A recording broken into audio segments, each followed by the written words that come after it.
not understanding this this problem statement.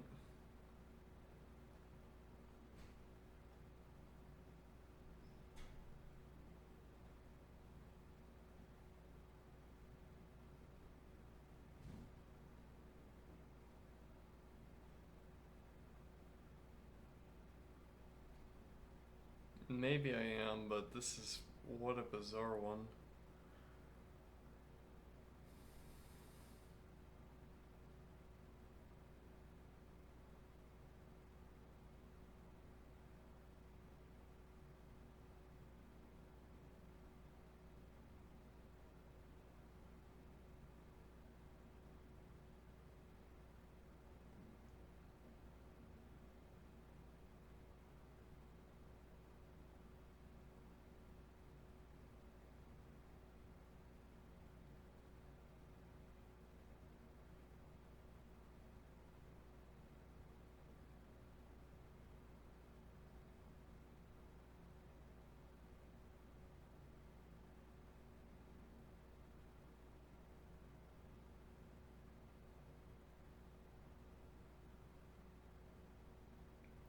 We do this with a sequence of sets.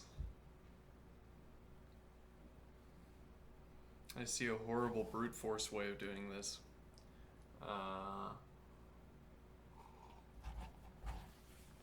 That we might as well implement. Maybe we'll identify an optimization in the midst of implementation.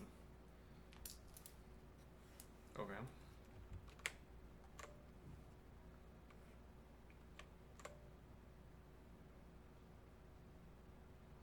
So, what is the horrible brute force method?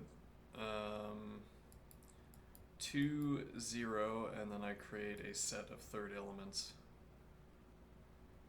No. 2, we scan forward until we find 2. Scan forward until we find 0. In both.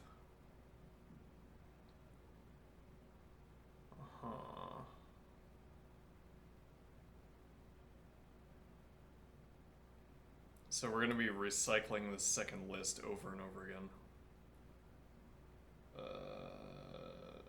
Yeah.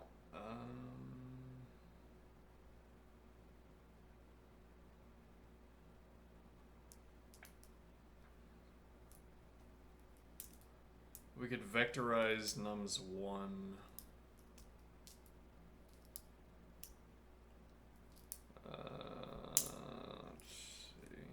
The numbers are all distinct because they are 0 is, let's see, 0 is less than or equal to nums1I is less than or equal to n minus 1. So permutations of these values.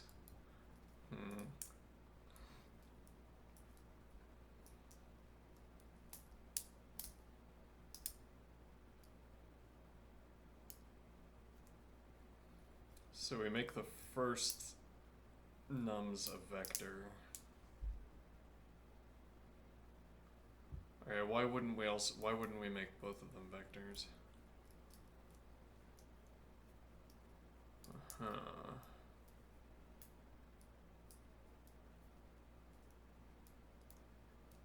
So the values for nums1 are fixed, I want to say. As in, there's a fixed order that we're following with nums1, but with nums2, it's not, we're not following a fixed order. Which is to say, we're going to have a pointer 1, pointer 2, and pointer 3. Pointer 0, pointer 1, pointer 2. But okay, pointer 0, pointer 1, pointer 2 for nums1. Okay. Pointer 3 is going to cycle through. And then we're going to shift the position. And then we have 0, 1, and 2. Alright, in the meantime, we'll be looking for 2. So when we have 2, 0, 1, scan through the list until we hit 2, but that could be anywhere in the list. So I guess the point would be that we could scan through until we find that position in the vector as well, but we don't get any savings by doing that.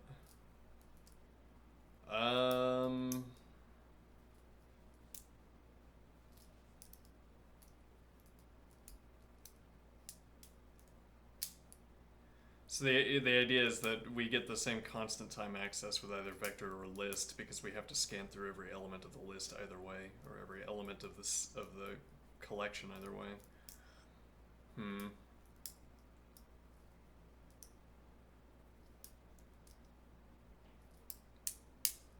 What we would actually be doing, I think, is I get 2, 0, 1, and I make the 2, 0 set.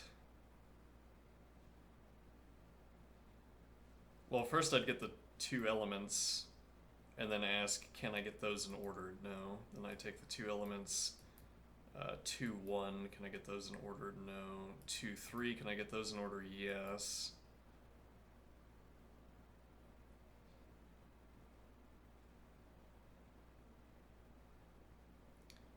Okay.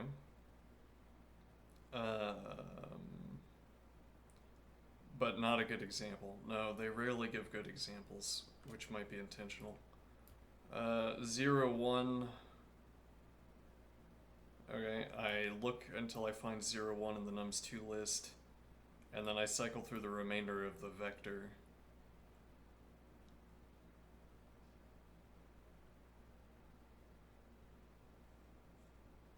Okay.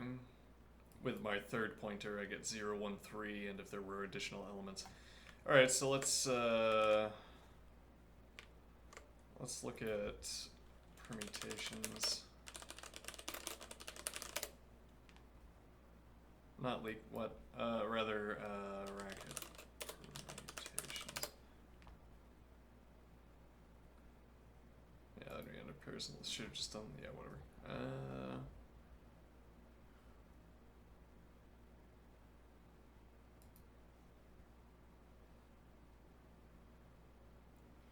Alright, so we can make legitimate examples. We can make factual examples.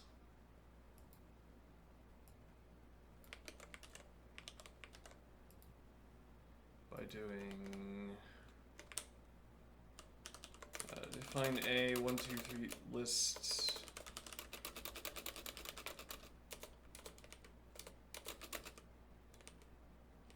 Alright. Define B permutations A.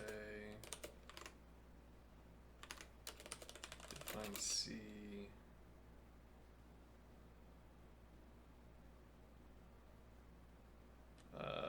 Actually, there's a word for this. Shuffle! Oh, who'd have thunk? Alright, shuffle B. Alright, now show me B and show me C. Oh, that's too many.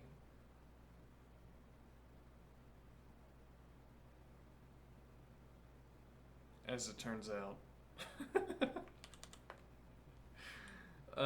We didn't need that many permutations. Okay, fair point.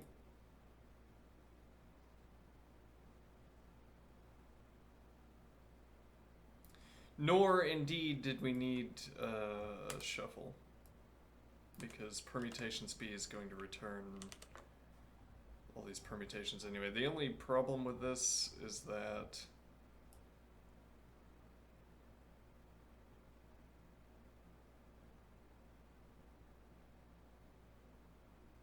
they're in order. And that is a problem because of all these elements at the end. Yeah, okay, but we could actually just do shuffle, shuffle. Define B, shuffle A. Define C, shuffle B. Now, so show me these things. Okay. Now we have these two examples. Okay. So I get pointer 1, pointer 2. I ask if I could find those.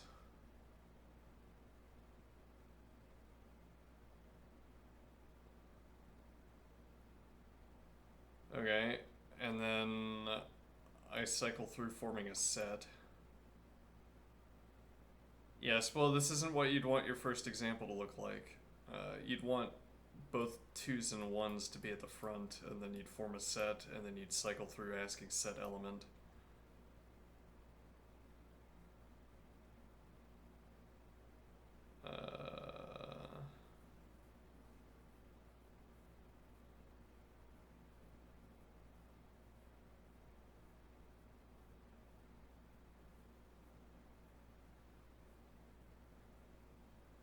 Yeah, I'm leaning towards the idea that we should use a list for the second.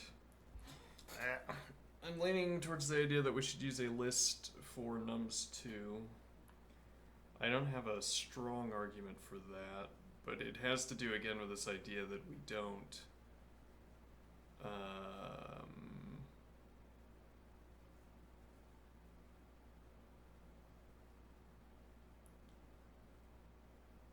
the idea that we don't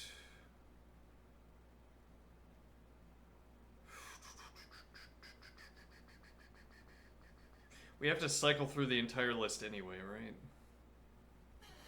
We don't gain any information about where elements are in list 2 by knowing where they are in list 1.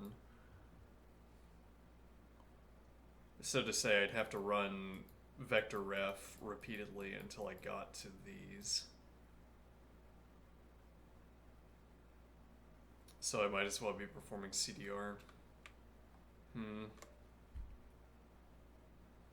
Well, but we could also do it both ways and run a speed test.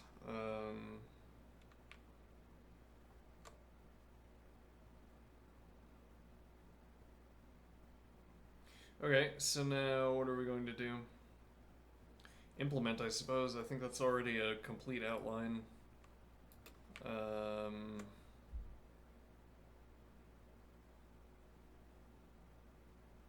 We don't need elements to be in the same position, which would have been otherwise a reasonable interpretation, I think.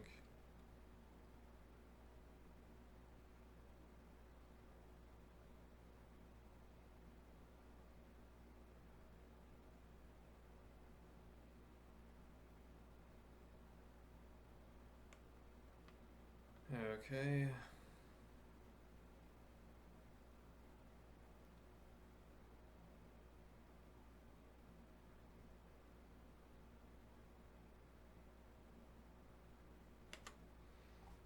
So let's copy over this. And now what are we doing?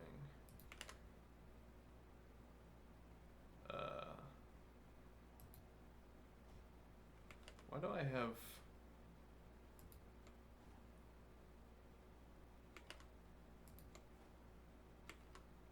Interesting.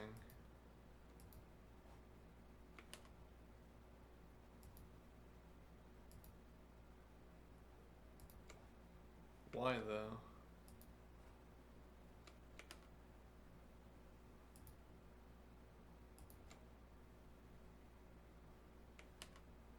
Bizarre. Okay.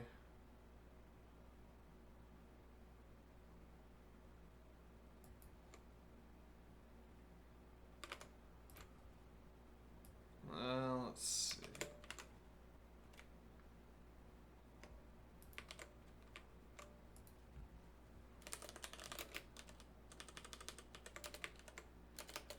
Alright, so how do we set this up?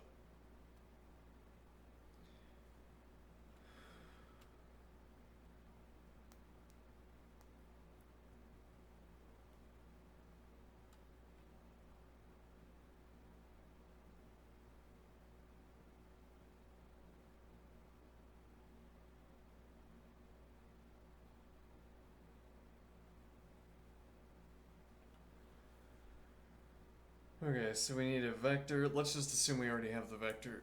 Okay, so we're gonna need to set this up into stages, vector cycle and list cycle. Define vector cycle function.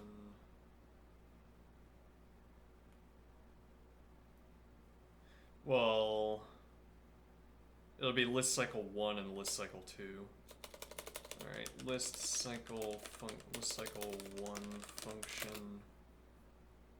Alright, so this is going to have list cycle 1, list cycle 2, and list cycle 3. Okay. Why? Because we're going to have nums2 list integer and nums2 list. And then we're going to have, okay, integer, and then we're going to have integer 1, number 1 integer, number A, integer, number B, integer. Okay. Probably store the vector in a let definition. Alright, let car. So you have to encounter the numbers in these lists incidentally.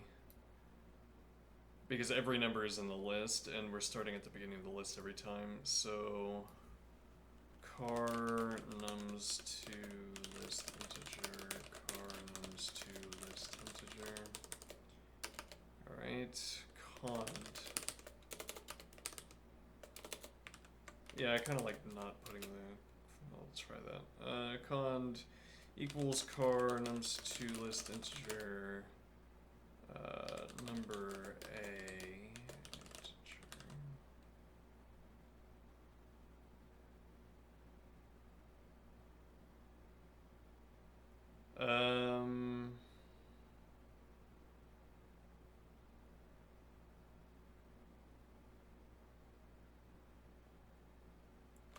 So or there's a temptation here to do or to get them grouped together, but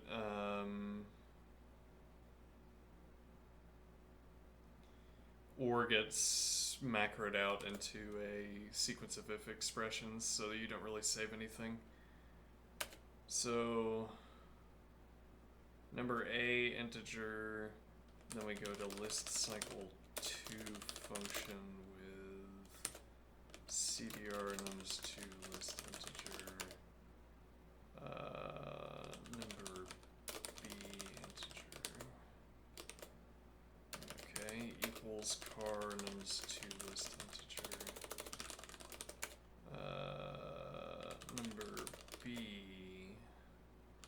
integer. Then we don't know yet, but it's bad, as it were. Let's see.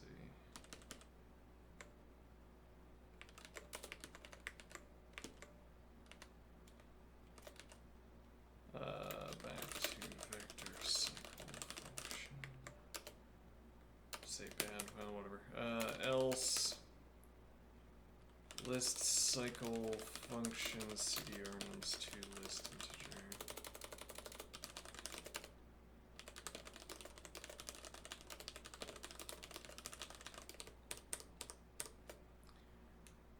Might be that we could replace this with a fold or a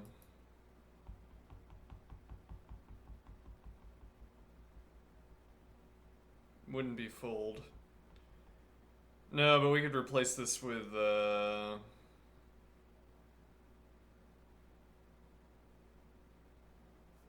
find f.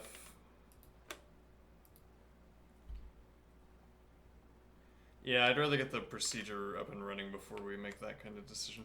It's a good thing about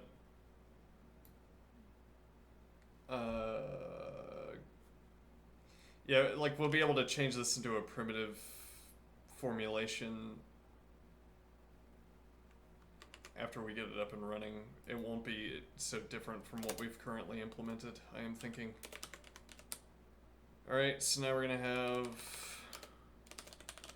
list cycle to function nums2 list integer number b integer. Alright, if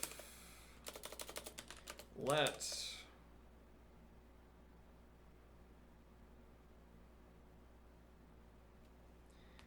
yeah, I think we've effectively decided in other problems we've decided that taking car out of the list should be we've evaluated the car operation as cheap as accessing a let definition, so that to store an element in the list is as cheap as storing it in a let definition.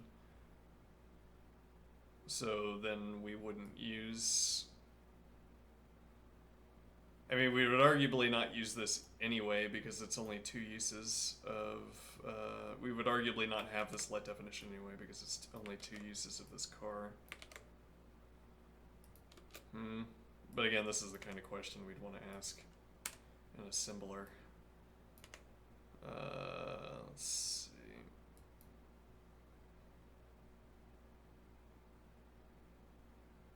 Okay, so...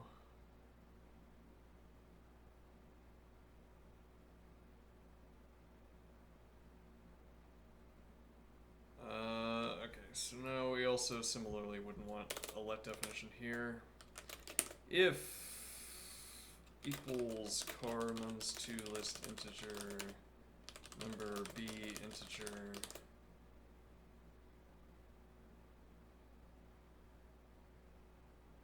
okay, this definitely could be replaced by a drop or a take or whatever, find f, one of the several options. Then otherwise list cycle to function nums2 list integer number b integer. Okay, and what is this mystery parenthesis?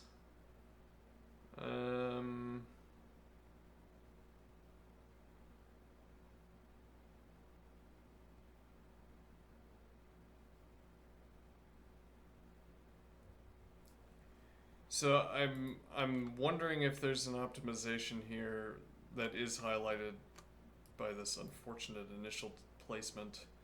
So we have 2, 1 here.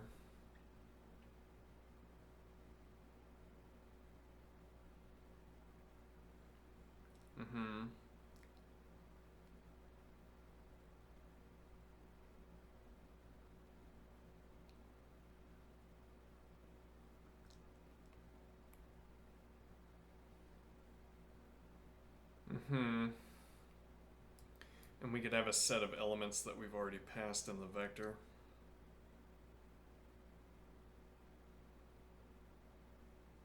Not sure exactly how we would manage that. But the point would be that we could just keep cycling and asking how many of the elements we've already passed in the vector. Interesting. And then we wouldn't have to...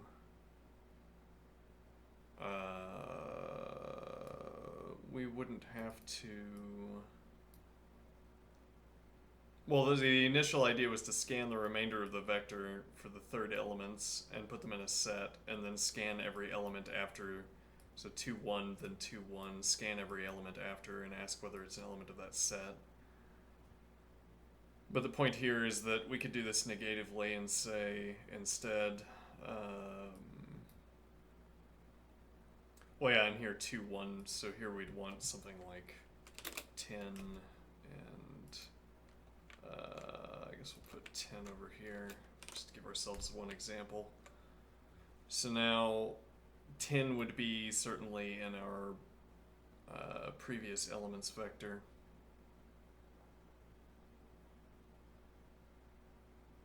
Okay. So now the idea is that when I scan through, I only have 3 and 10 remaining. I ask if we bypass 3, it's not in the bypass set, but then I get to 10 and it is in the bypass set. And then I get 1 instead of 2 as the number of triplets. We'd have to think about... There'd have to be bypass and temporary bypass, because we could also have this.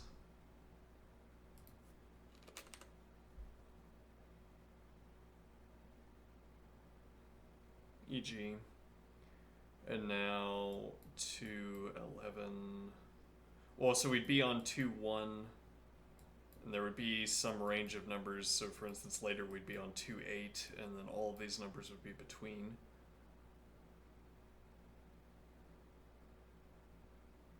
Okay, so we'd be asking 2 set member questions.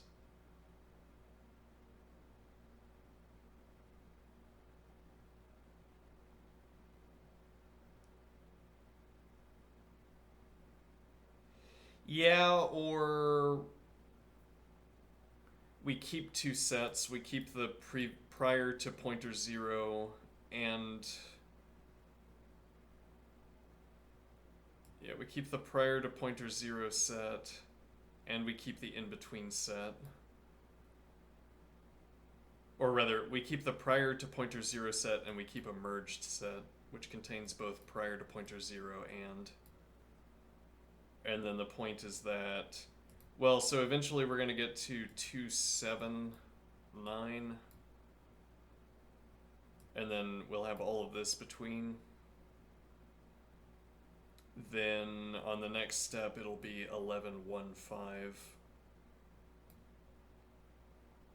Okay, now we'll take back our prior to set, add 2 to it, and then start and then create a copy and add all of the other in-between elements.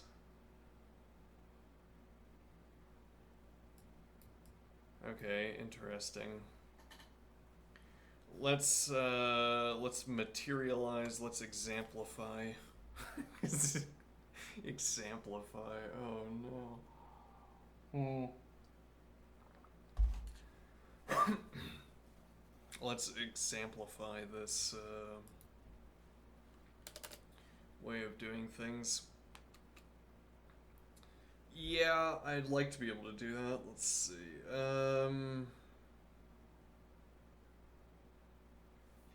So we have a set. Well, let's take this down here and note 2, 1, 5, 4, 6, dot, dot, dot.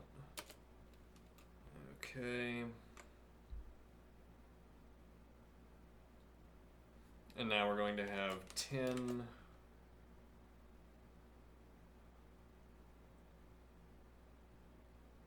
Okay. Yeah, we're running out of brackets. I guess we'll do this. This is the same problem we were running into yesterday, and I feel like yesterday while working on chess diagrams, and I feel like this is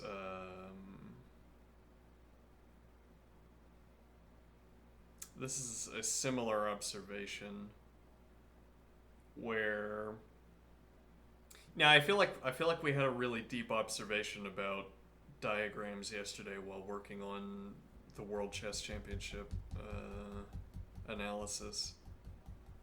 Here I'm twisting my analysis choice, or rather I'm twisting my diagram choices. I want to have bracket parent to note that there's a difference here, but because I'm limited in my tools for representation, I want to reserve bracket for first set, so 10, and then we'd have this second set. But the point being that I'm changing my mode of representation because of, though actually what we could do here is have bracket here. Yeah, I'll skip the meta point. I might end up getting back to that meta point when we watch the next game. Though actually that's not today. Oh yeah. That would be tomorrow. Confirm that real quick.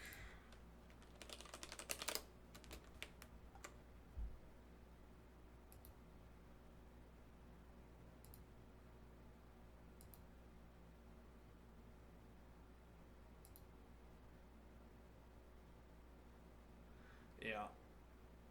It's tomorrow, so we don't have chess today.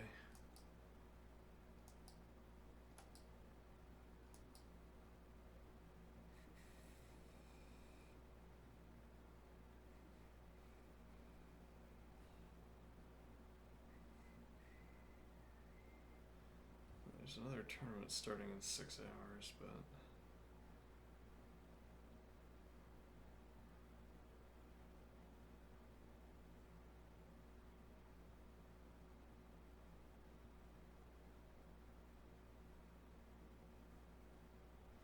anyway, back to work. Alright, so we'll skip that meta point for now. I have my set containing 10. Let's see.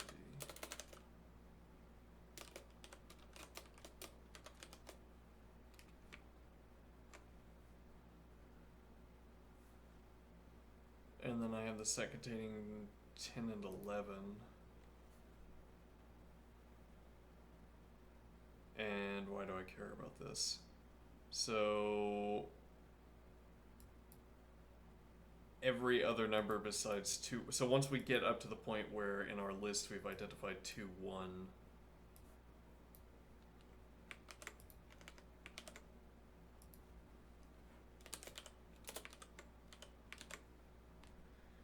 An effective indicator that you're talking about a list, incidentally, which preserves bracket option.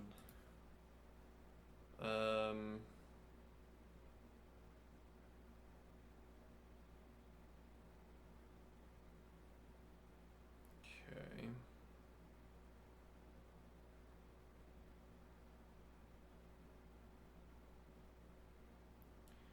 Now the idea is that we compare 3, 10, and 11 against this set. We find that 10 and 11 are in this set. So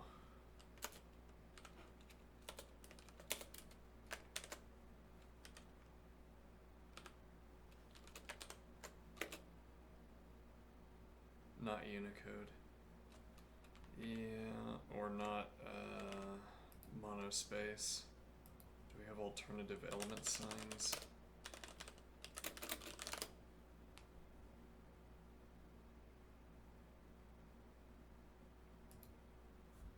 I doubt this. Well, we can find out. Let's see. Is this the same symbol? Yeah.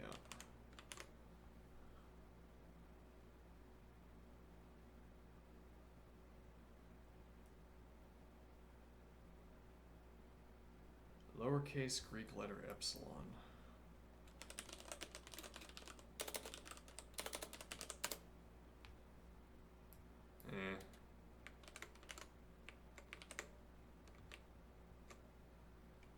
Too cursive. Alright, so 3 is an element of... Not 3 is an element of...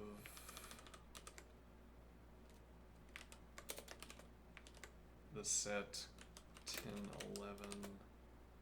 So we have, yeah, clearly I'm running out of, well, we could do this with curly braces.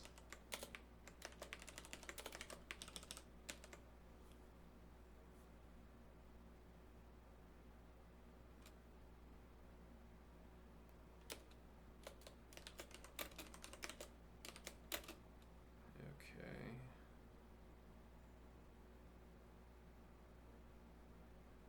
Consequently, we have our first answer, which is 2, 1, 3. 10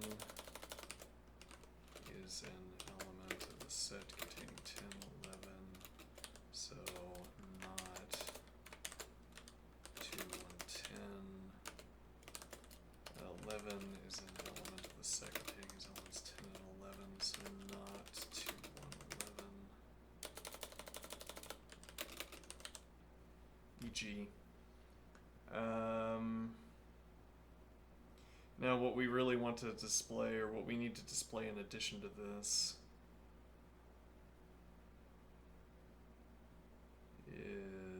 is the step to the next phase, which is always critical. Okay.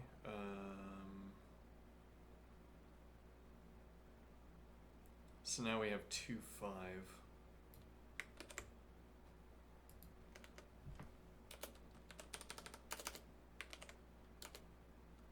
Okay, let's maintain format here. So 2, 5, and then 4, 6, 8, dot, dot, dot. Okay.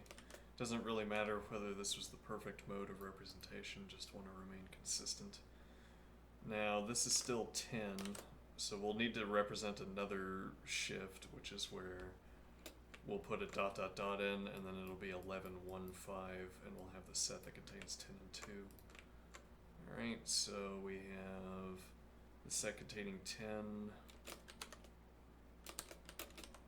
2, 1.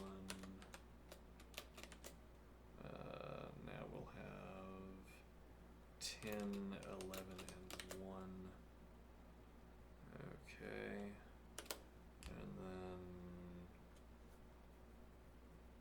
so 2, 5. And this represents another case where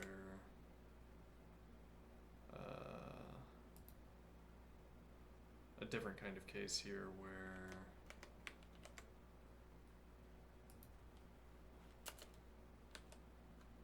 let me see, 5 before 2. Alright, and then we immediately move on to the next case. Alright, I'm gonna put dot, dot, dot. And now what? Now what we want to represent is that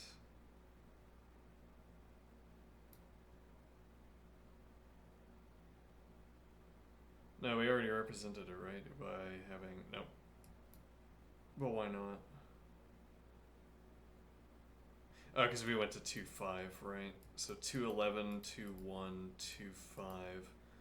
And now we want to represent moving on to 11. Alright, so this set again. Though there's a point here for our diagram practice, our practice of diagramming, that this doesn't change.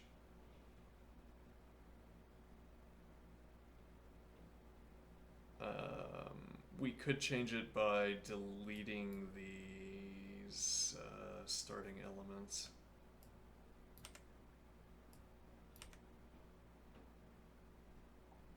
Alright, and now the point would be that we delete both 10 and 2.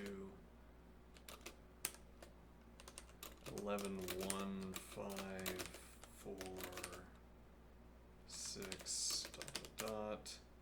And now we have 10 and 2.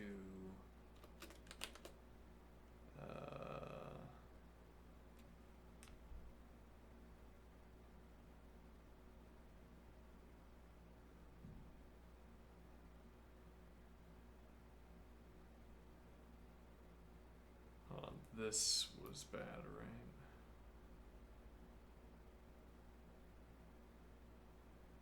Yes, that should have been 2, 5.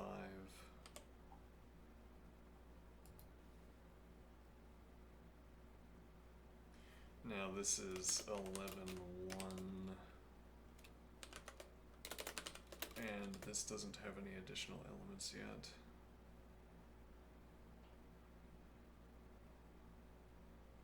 Okay, so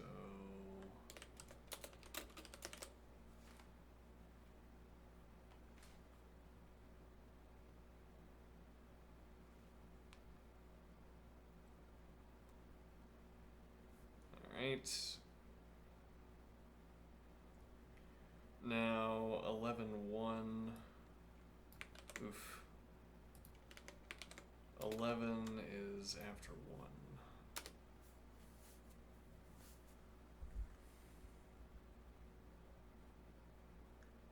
Yeah, and I mean, this is just about the worst case scenario, right? Because 11 is at the end. We want some kind of mechanism that sees 11, 1, no. But then also not 11, 5, not 11, 4. How do we how do we establish that mechanism?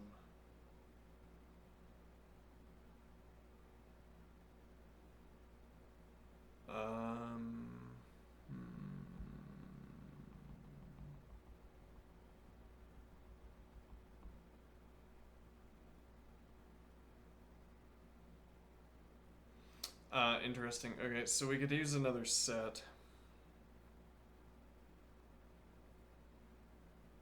Okay, and the other set that we're using, when I cycle up to an element,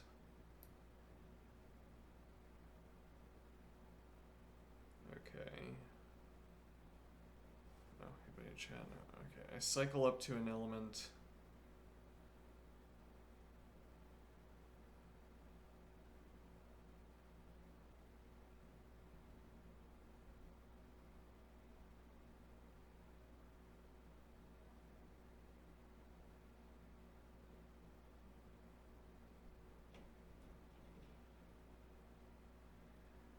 I put every element I cycle through into a set.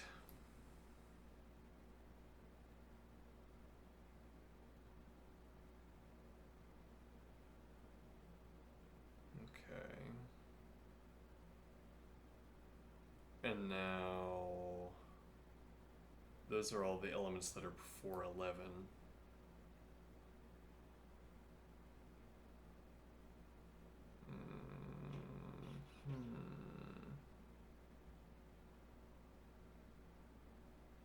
Yeah, I mean, part of the problem here is that our example is a little bit unwieldy. Yes, you know, it would be better if I could play editor and something else generated the example for me. Because the raw mechanical task of generating this example is relatively costly for me. But okay,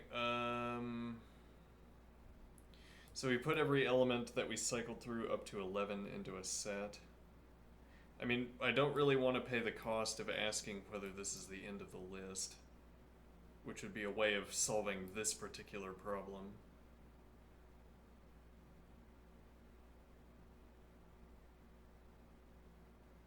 Okay.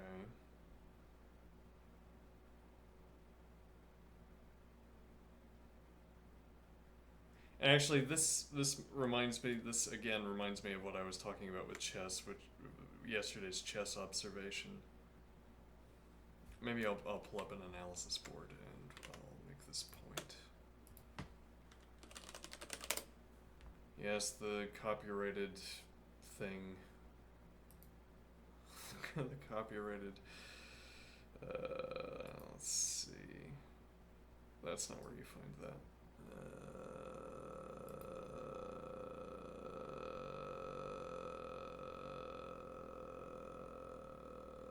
There we go. Here.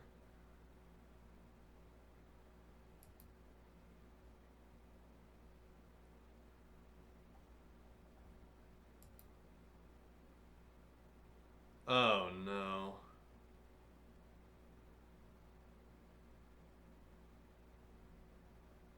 This doesn't save analysis.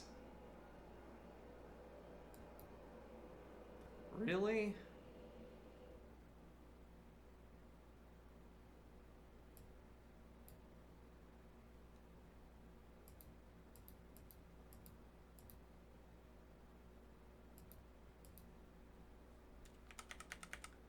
Ugh. Disgusting. This.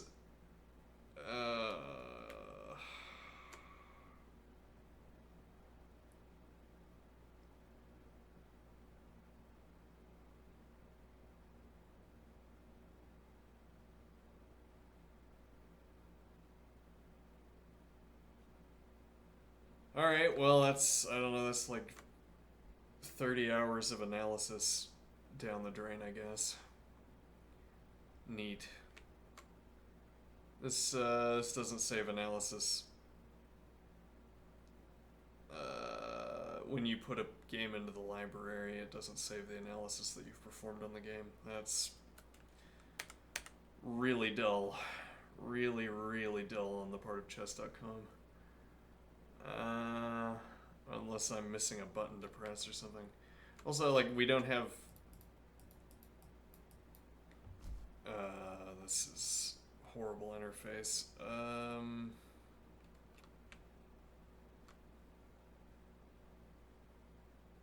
Yeah, like, can I finish loading this game so that I can actually interact with it, or...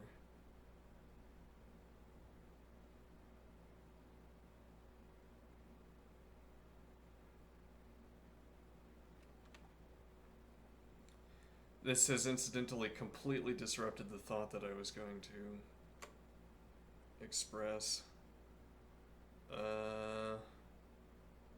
Yeah, no, it doesn't seem like we can just load this game into the board so that I can interact with it. Because I saved the game so that I couldn't perform analysis on it.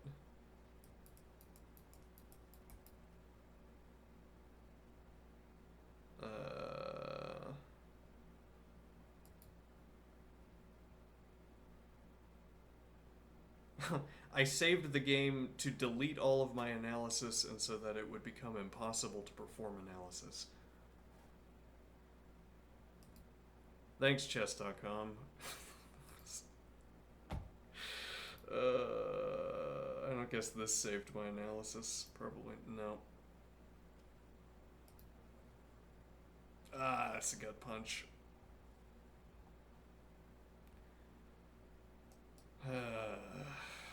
So tedious.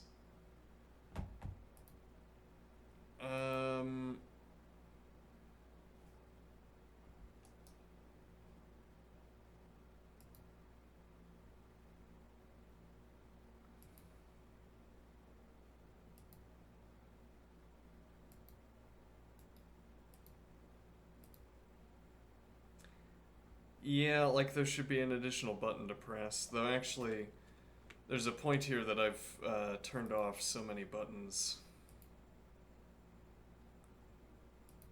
It could be that I've just broken the website.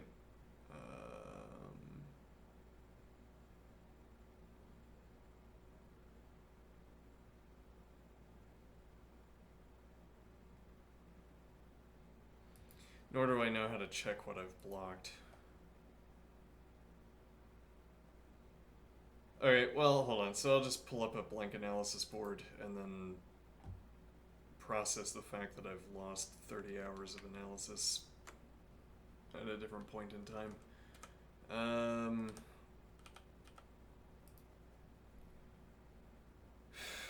Okay, let's see.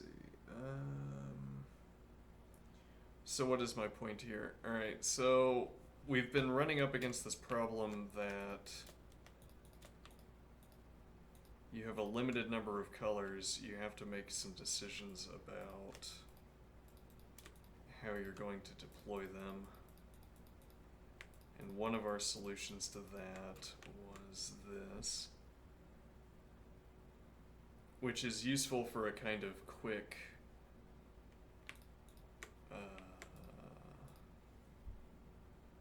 analysis. I would use an actual position from a game, but I can't load games from my library and interact with them.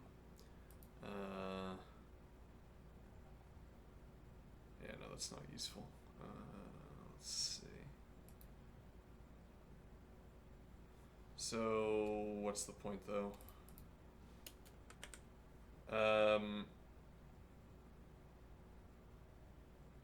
Yesterday we experimented with the idea of a ring of color.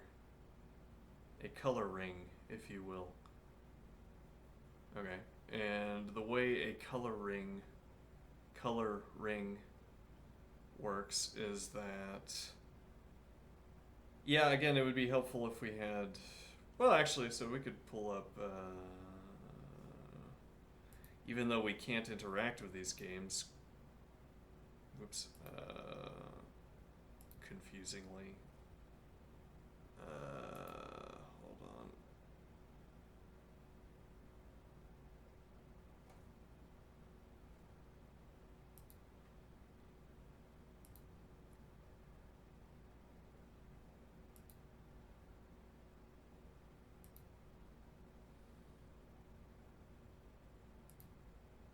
add one game? What does that mean? Oh, it did save our analysis. Alright, all that bitterness for nothing. Yes, though it would have been for something. It would have been for something, because... yeah, whatever. Alright.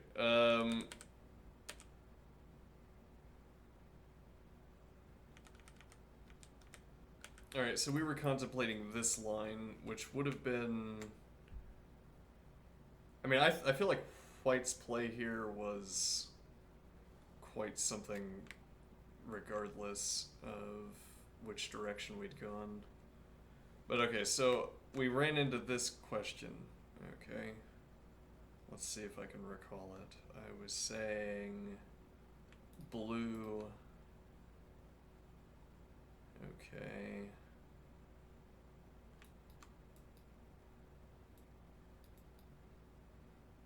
And then I wanted to make the point that... Let's see...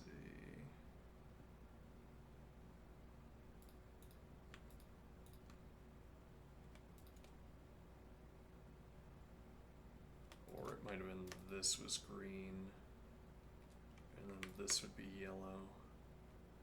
Something like this. Now what is the point? So we have a color ring. A coloring, if you will. Or a color ring. Okay, and what is the idea? The idea of a color ring in this context is that whatever observation I'm setting out to make, I start with a given color, in this case blue, because we're going in alphabetical order. Just to give some kind of ordering to this. And now the point is that what observation I want to make, I make with green next. Okay. And then I make with red. And then I make with yellow.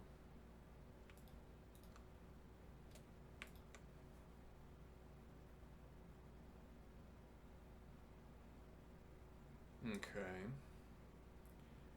And now there was an observation that... Well, so the object observation here has to do with...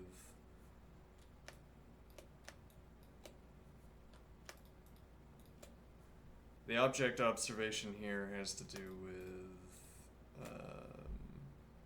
opening up the back rank for the queen and the two rooks having these four squares on the rank, second rank to work with. Though additionally you'd have, you could play a3 maybe. There's not a lot stopping you from doing that. You could try to play a3 and get the second rank as well. It's difficult to get the knight off of f3 from this position. You'd maybe have to go back to e1, but then you'd be interfering with the two heavy pieces. The knight would be interfering. Alright, but anyway, what point am I wanting to make here? So the point that the object point is that this is a sample diagram I might want to construct using my color ring. Okay. Now, the other observation that I might want to the meta observation about the color ring is that I can start over my color ring and say, now I want to make an observation over here.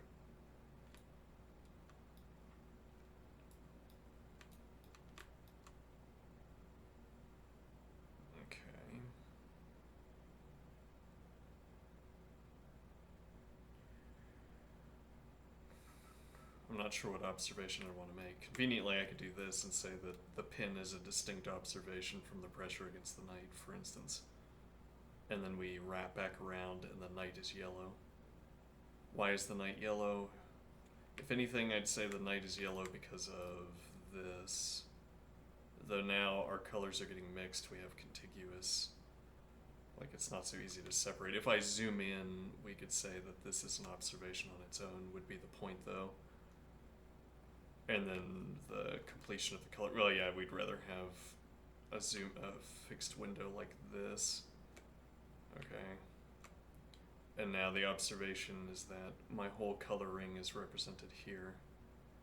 Okay, my whole observation takes place around this material. And in this case, the object observation is that yellow is blocking red.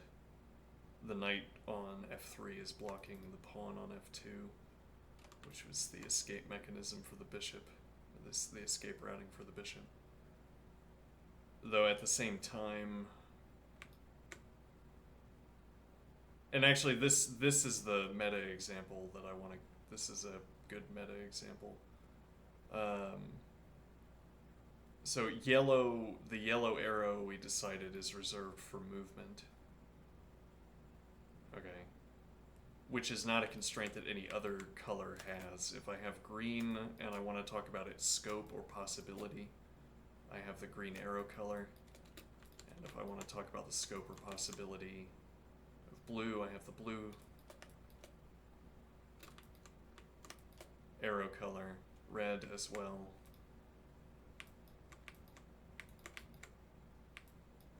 Okay, but I don't have then yellow for the yellow square. Okay, which could mean that I should limit my coloring and keep yellow square and yellow arrow both committed to some other purpose. But, so what we did, our compromise was that we used red arrow. We looked for an unused arrow from the color ring. Alright, so we could have used green as well, because this green square doesn't have a corresponding green arrow. Alright, so like each pass of the color ring gives blue arrow, blue square, green arrow, green square, etc. And then we want to make use of each of them on each pass of the color ring. Each cycle through the color ring. Alright. Now, what do we get out of this? So this is resonating in my head with our recent work in set theory. This idea that when we're coming up with the scheme, when we're coming up with a plan for how we're going to place color on the board,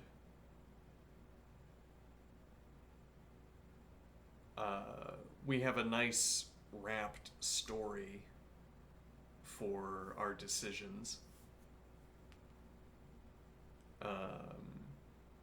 What do I mean? Well, I say it's blue first. Okay. I name a piece.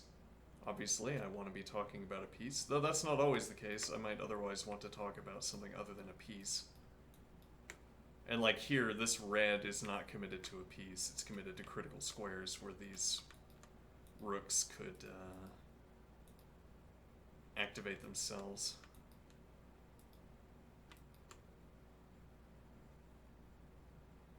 Okay, but so I commit a square color to a piece.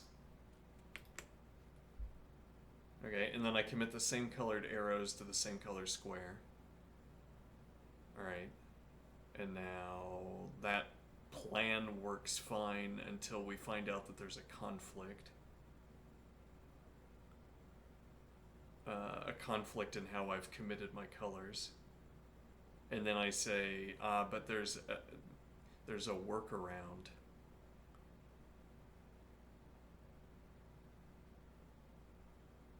Now, in a kind of ideal sense, there should never have to be a workaround. What do I mean? Like in the mathematical sense, there's no meaning to this necessity for a workaround. There's no meaning to this color conflict, as it were. I mean that there's no mathematical reason why yellow arrow should be the same color as yellow square. Or so to say, we could have different shades of yellow. If nothing else, we could have different shades of yellow so that we could have movement yellow and yellow square correlate yellow.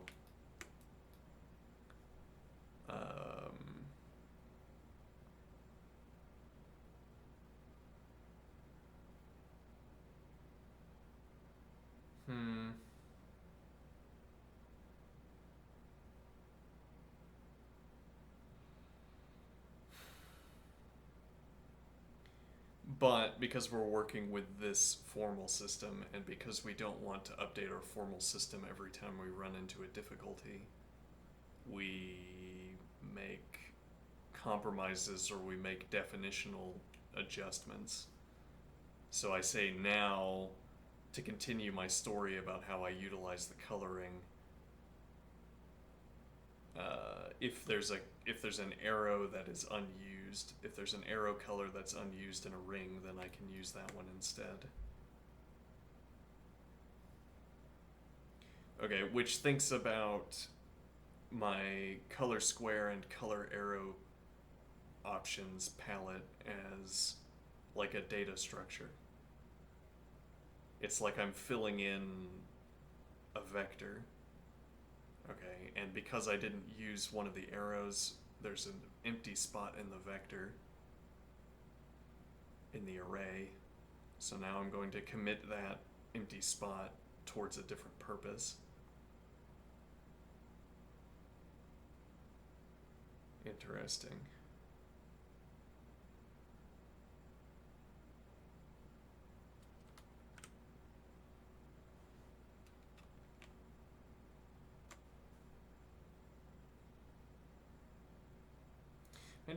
I ended up agreeing with this capture.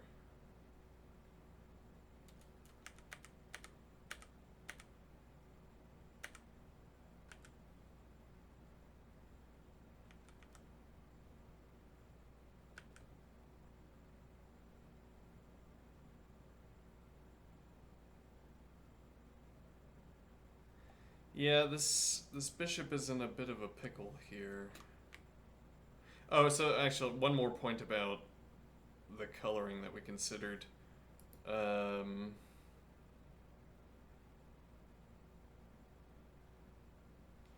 we could have sort of two languages, as it were, where I keep using this idea of minor pieces green, and then we give coloring to pawns. And this would be for faster observations, less involved observations.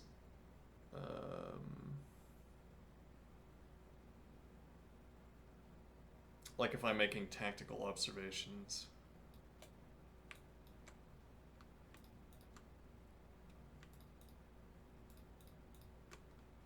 For instance. Now in this case, actually, I wonder if maybe you needed to play knight back here, or yeah, I'm not so happy about any of the options for where the knight is going to go here. But the point would be now if you spend the tempo, we can play f3.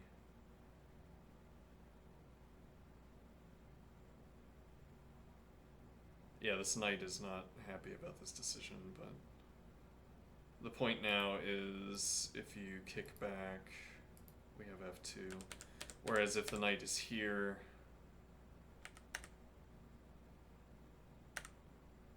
now you can't play knight back because tickle drops back and then knight h5.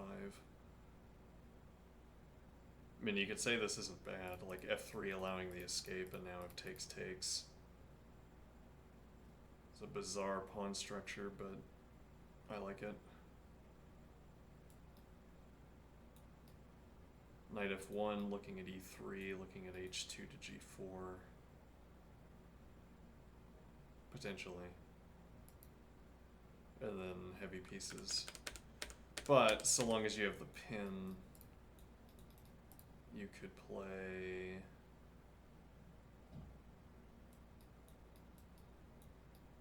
Well, rather, yeah, you could just get the... So would it be e1 is a question here. Get out of the way, f3. Yeah, you're not going to have f3, which is kind of critical here. And now with the tickle, you drop back to f2. The idea, I guess, would be to play g3 as well and play knight g2, which would gain access to e3.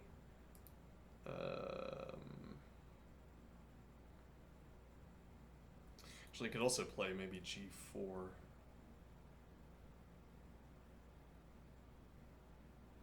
Now the problem with this, though, I'd want to justify this by saying that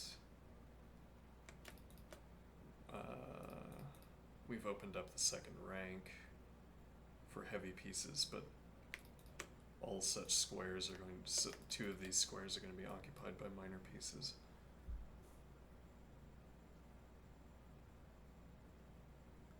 I don't know how feasible this is.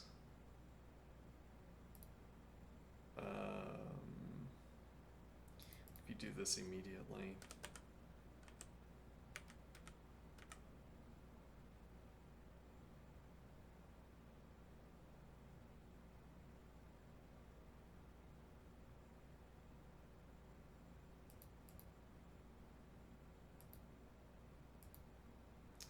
Yeah.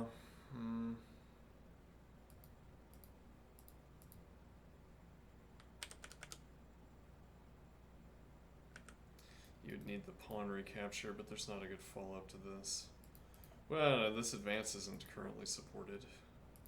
And now if takes.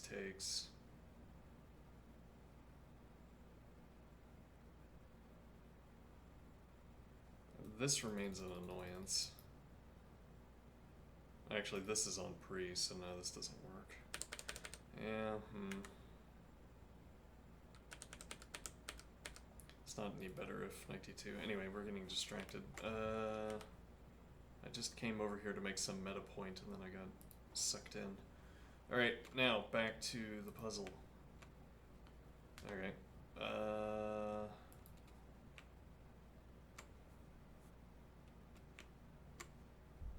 Right, well, so I think you want to avoid, okay, yeah, we could try to make a point, finish this point about the coloring. So if we go back to this coloring observation,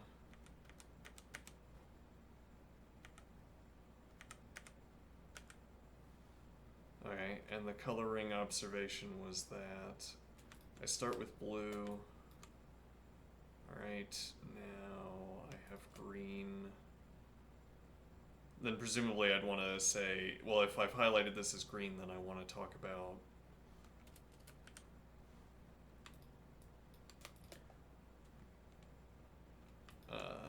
this knight. I might also make this green and say that this color complex of green is the observation here. The green observation is that the knight is pinned, or it's that the knight is under pressure, or... Alright, and then red, this pawn is blocked, which means that there's no drop back for the bishop. And then yellow telling me that the knight is blocking the pawn, and then commit the red. But this is the point. This kind of step in writing out an example is a disaster.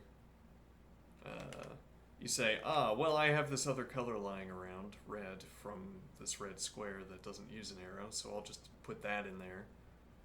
Which works for this diagram, but what it doesn't work for is this diagram.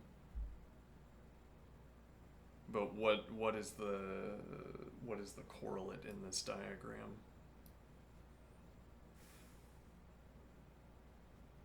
So like here an example would be 11 at the end.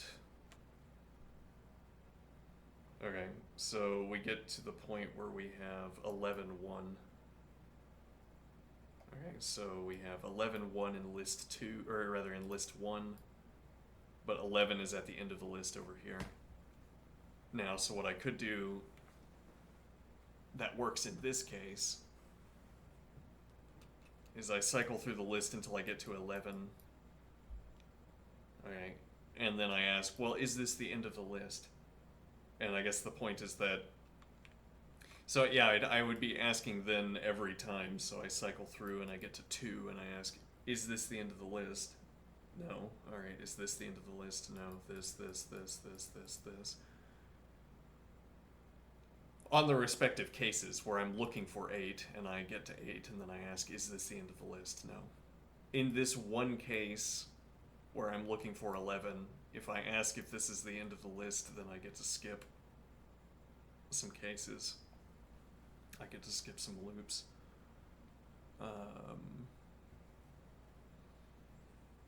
And the point is that that's a solution for this case. It's not generally a solution. Same idea over here.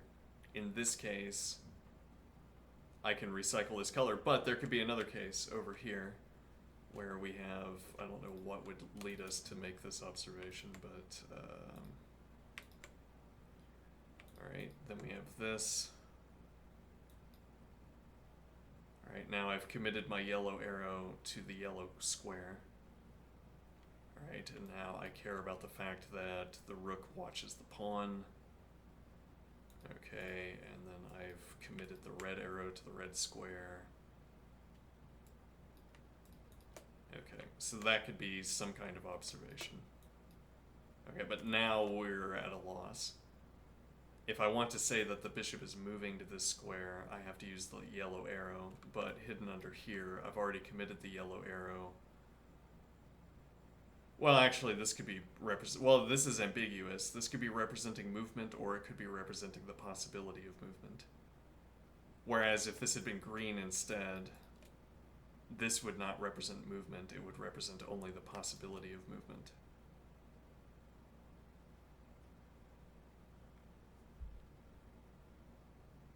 Interesting.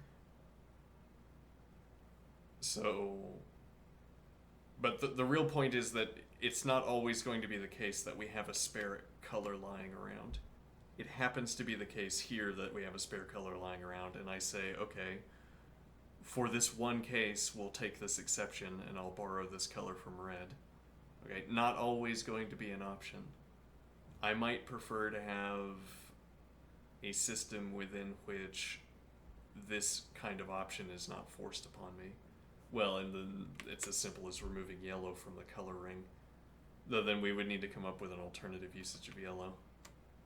Now, an idea would be to use yellow for pawns always. But the problem with that is you need two colors for pawns. When you're talking about pawn movements, you need two colors. It's difficult to say what we would end up using yellow for. We could try committing blue, green, red to pieces, and then yellow becomes relevant squares.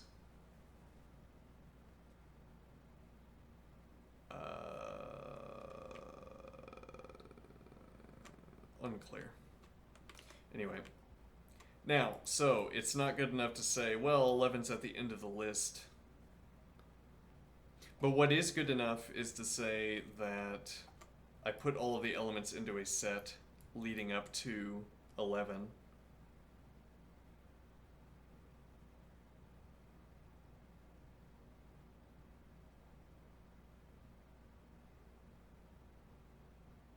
Yeah, but now I'm wondering if that only looks good because 11 is at the end. What do I mean here? So as I scan up to 11, I'm looking for 11 because we're up to 11.1 in our vector, which, yeah, these should be vector.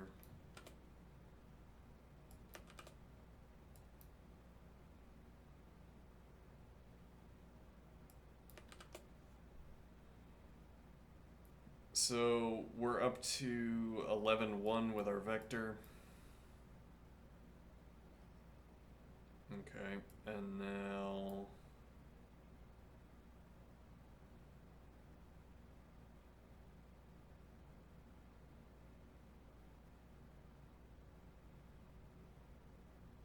what is the idea?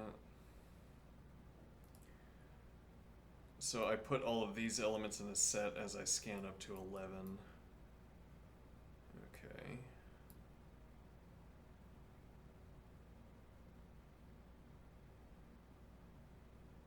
And now when I scan through the remainder of the vector, I can check against that list set. And I say before 11, before 11, before 11, etc. Now this still leaves us the fool in this case because everything is before 11.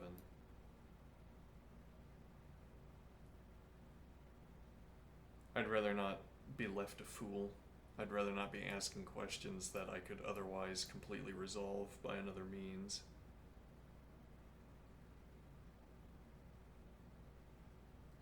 We could run counters.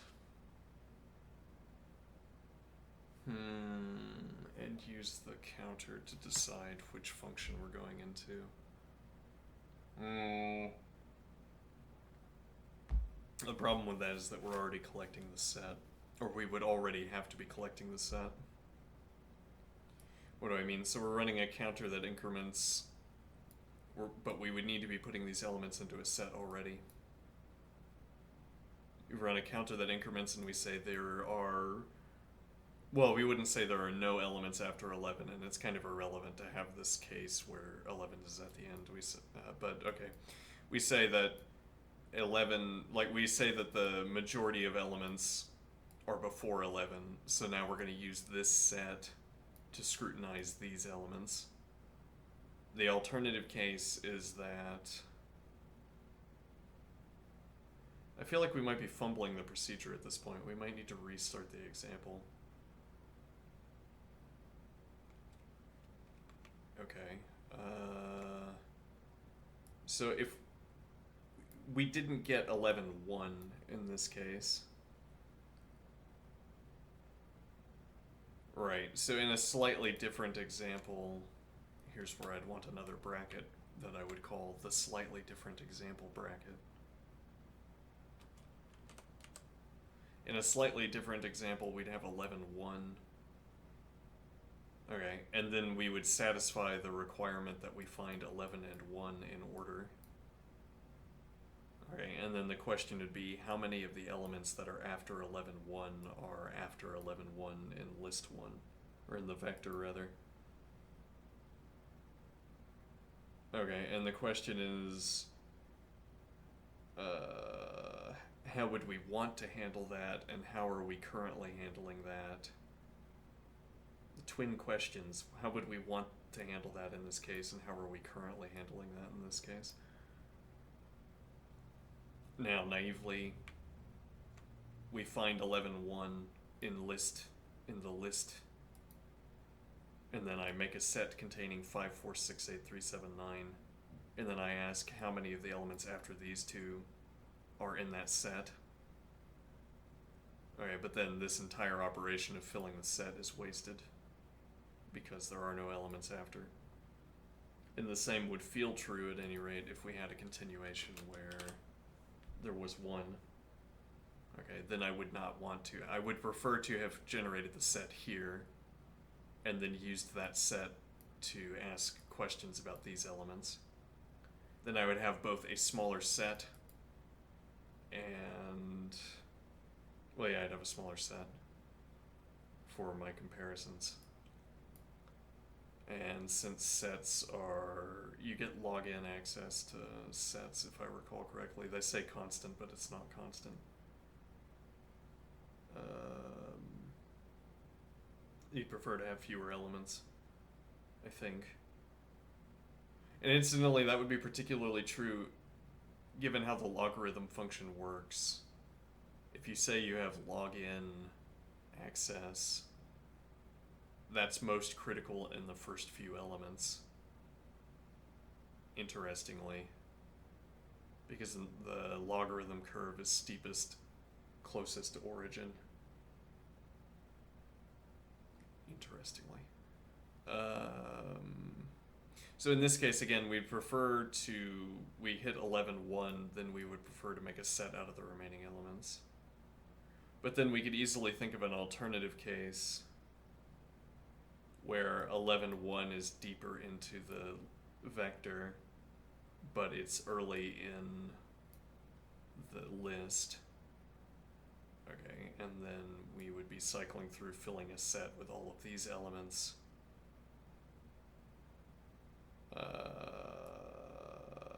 And then we would have to scan few elements against a large set. So I think the preferred balance that we have is that we're scanning many elements against a small set instead of small number of elements against a large set. Okay, but how do we guarantee that? How do we force that to happen? Is the question here.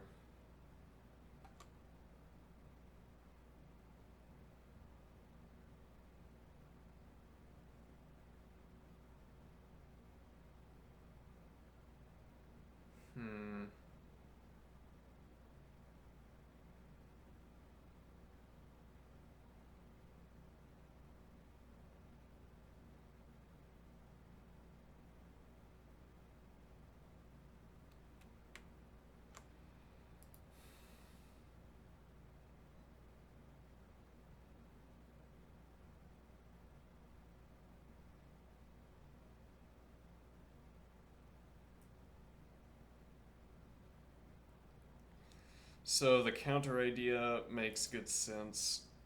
We are already vectorizing list 1, which gives us a free question about its length.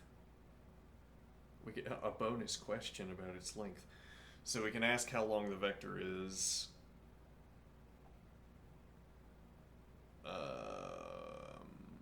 Okay, which also tells us how long the list is. And now, so the point would be that during list cycle 1 and list cycle 2, we're running a counter to see how far into the list we got. Alright, then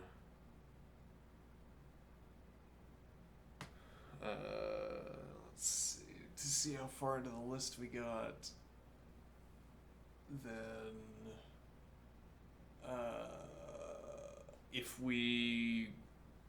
if we're further into the list than our initial pairing is into the vector, we fill a set with the remainder of the list.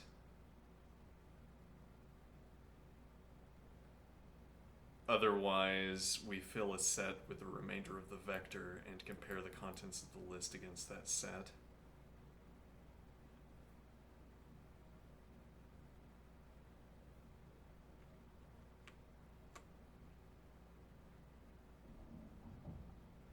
Yeah, this isn't a lot of... We've done a lot of thinking, and this is not a lot of indication about where our thinking is going.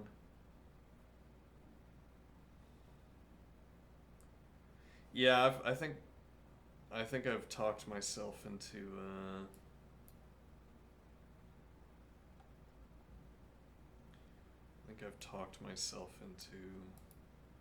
jumping on the model train.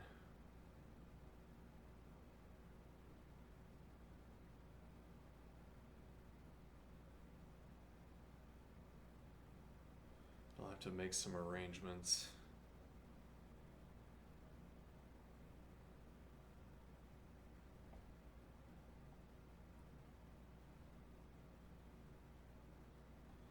Yeah, I think we're gonna take, for whatever reason, the end of this World Chess Championship cycle is gonna be our jumping off point.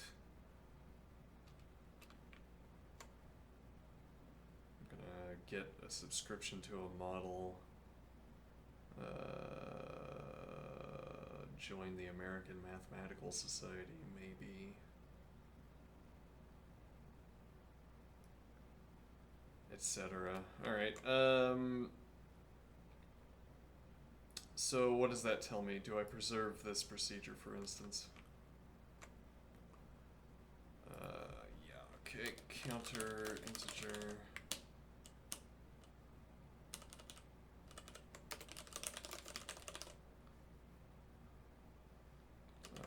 Add 1. Put a plus minus here. Alright. Do I need a plus minus there? No, not really. I think we definitely had one. Okay, now, so we have a counter integer. Alright.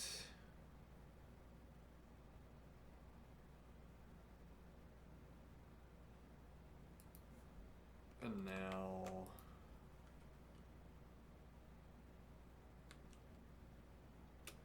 if condition condition concerning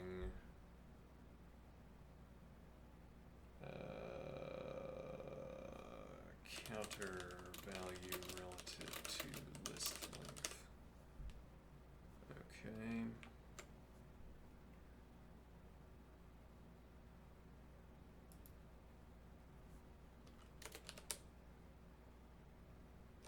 Now we're going to have two vector cycles. So this needs to be vector cycle 1. Define vector cycle 1 function. Alright, so this will be nums1 vector integer. Okay, and now what is the idea?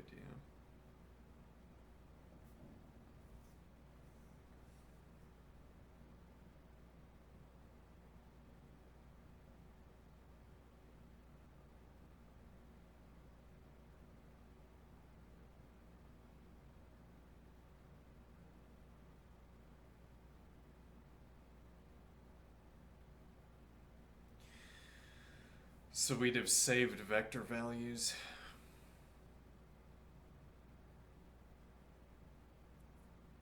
Hold on. So what? Let's recall, what is this set doing for us?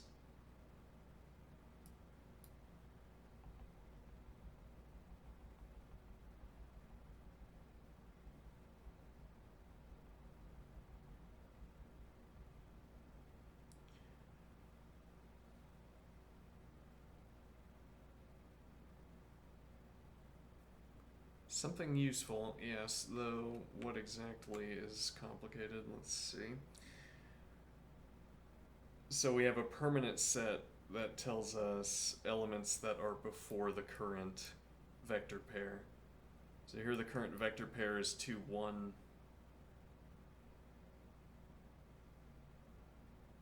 Alright, so we have before current position A.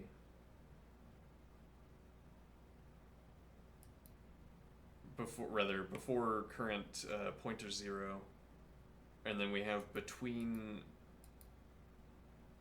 Well, yeah. So this is our set containing before pointer 0, which has 10, and then this is our set containing both before pointer 0 and between pointer 0 and pointer 1.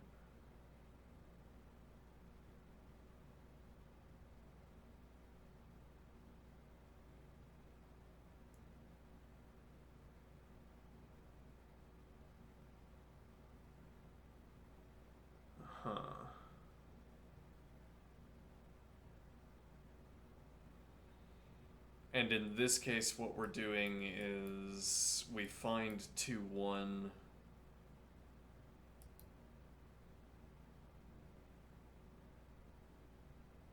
And then for every element that's in the list after 2, 1, we ask, is that in the exclusion set? So in this case, the exclusion set is going to be 10, 11. The reason we have two separate sets, to reiterate, is that, yeah, ideally we would find a visual way of encoding this information instead of speaking it, but whatever. So we check of each element whether it's in the exclusion set. The reason we have two exclusion sets. Actually, no, I could take screenshots of these close-ups. And then run paint on them.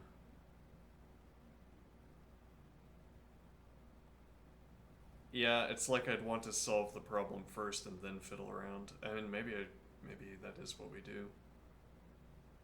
Sort of engage in some diagramming research.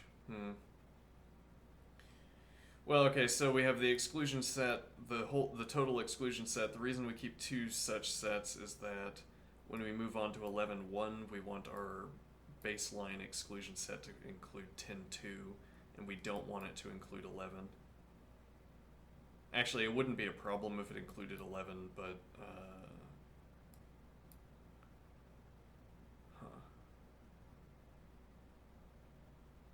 well, so there will be a point where we have 11, 6, for instance, and then 4 is going to fall in that range.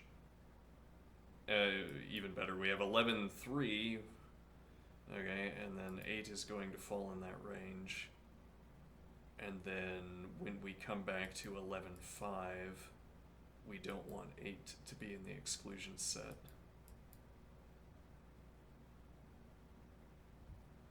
Alright, I'm going to take a break here.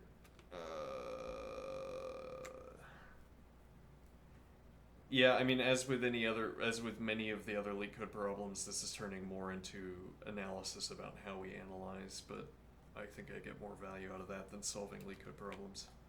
Maybe. Alright, I'll be right back. Oh.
Okay, I'm back. And now I will exercise.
back to work.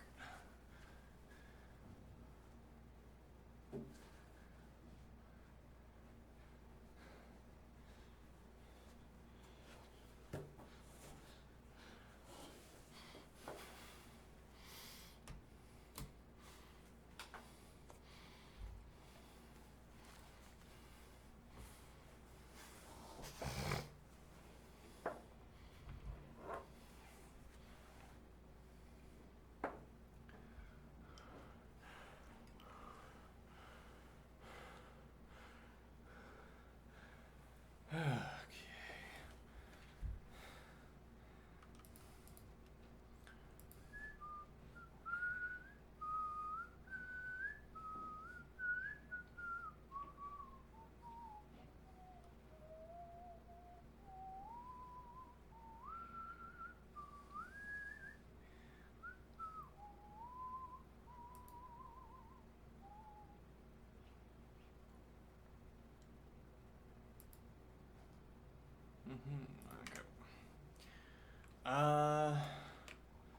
So the idea up to this point is that we run a counter.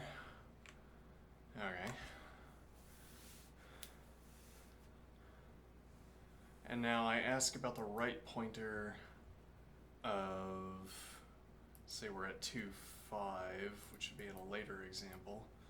We're at 2, 5, I ask about the counter, the position value of 5 in the vector. And that tells me how many elements are after. Okay. Or really, no, okay, it tells me that, fine, but I compare that value against the counter that I get while cycling through the list.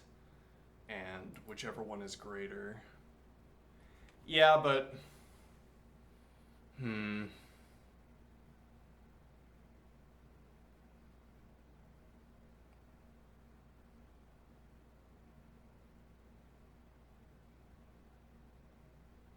Yeah, I'm not sure I get the point here.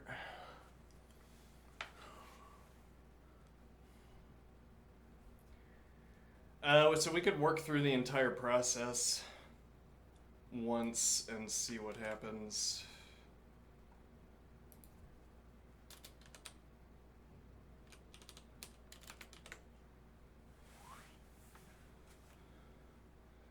All right, so we begin at 10.2. All right, and then our formatting, we would do this by saying 10.2. Again, I don't think we need to do the next part. Just implicit. All right, so 10.2. All right, so now I cycle through until I find 10. Well, actually, no, we cycle through until we find 2, actually, given our current scanning approach. Equals number A equals number B. Though we could also reduce this.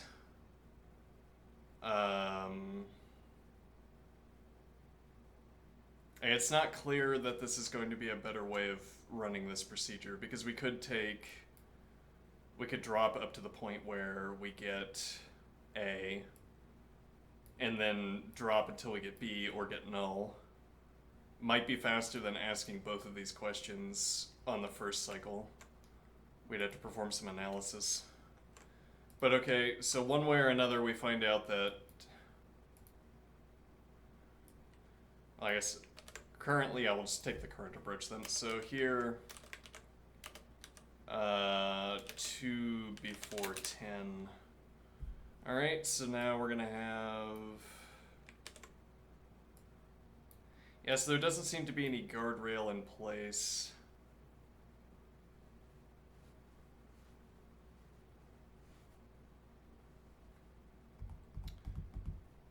Hold on.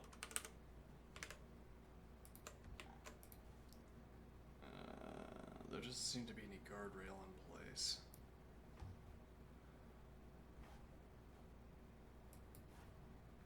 What do I mean?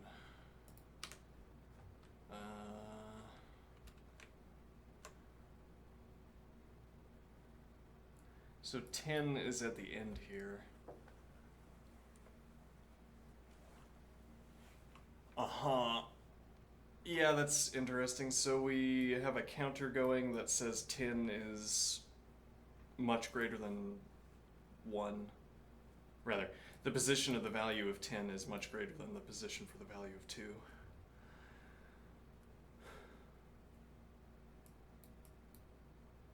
So what would the idea be? So I could take the set that's after 10.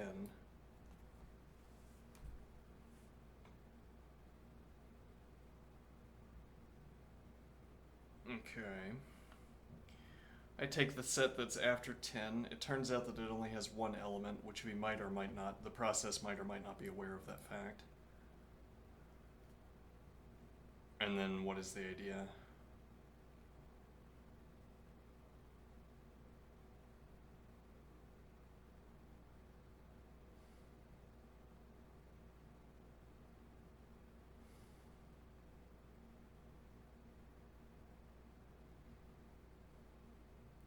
So that set tells me the candidates for... Yeah, but there's a problem brewing here, I think.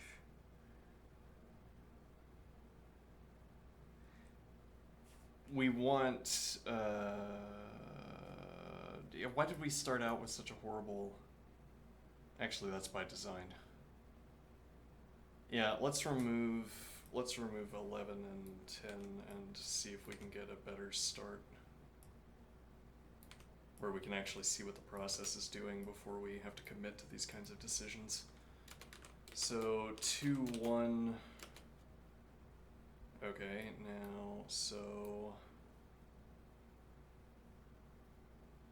we scan up to this point. If we are running a counter,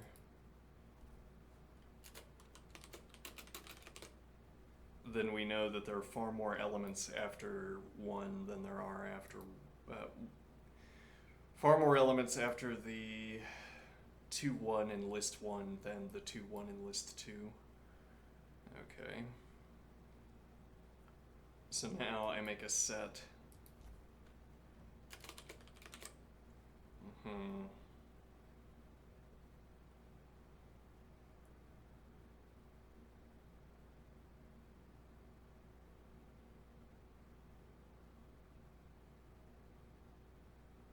I make a set 3, and then I cycle through here.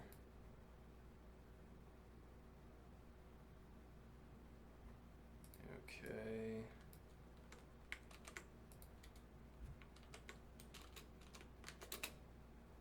Which is a way of indicating that.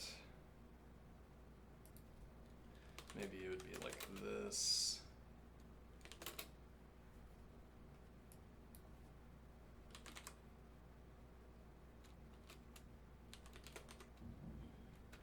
Okay.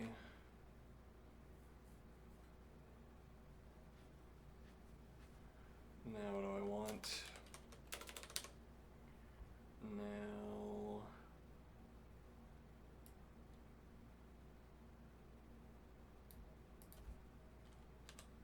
Yeah, so again, this isn't changing. So I'll do that. Now it's 2, 5. Okay, and the question is, a question here, what do we do with this 1? Are we keeping the set that I described where we accumulate elements that can't arise?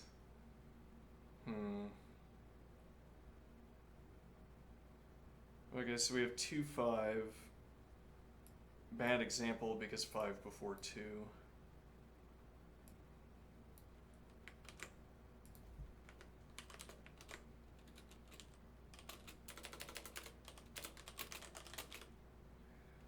Okay.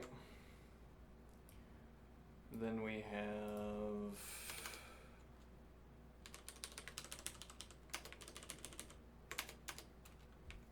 before 2.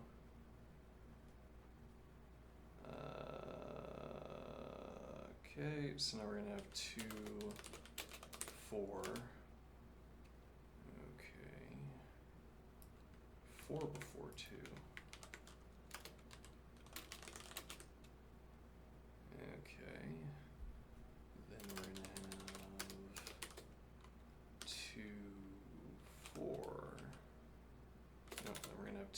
6. Okay. 6 before 2.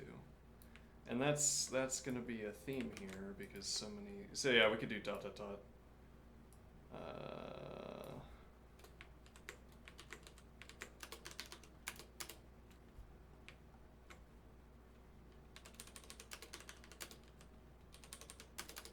All right, and now what is the first deviation that we need to account for? So 6 before 2, 8 before 2, 3. All right, so we have 2, 3. Let me delete these spaces. It just spreads things out needlessly. Well, so I suppose, though it might be spreading things out needfully. All right, now we have 2, 3. Okay. And that works. We identify 2 before 3. All right.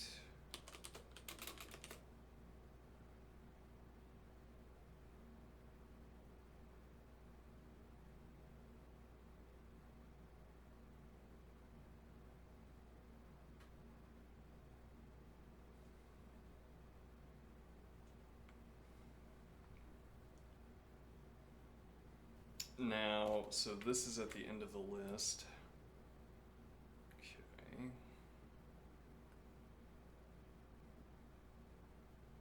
If we've been running a counter, then we have a value of 0, which we could if check, but we also don't have to do that.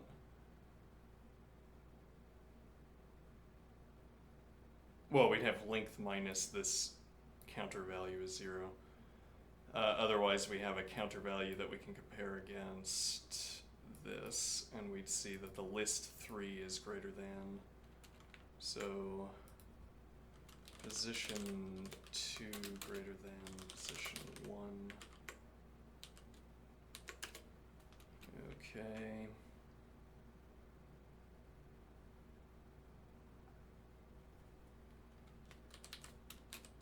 Elements after 2, 1, 3.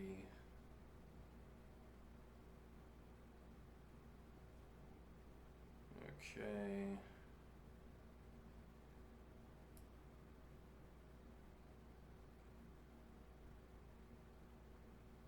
And now it's the entire vector, I suppose. Well, but so we could delete everything between 2 and 3 here. So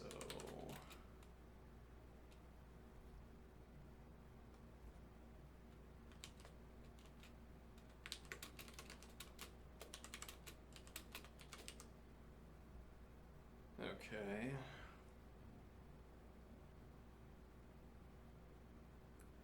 So up to this point, we haven't needed that set that I've been talking about. But so we haven't encountered an example where it would be useful to have.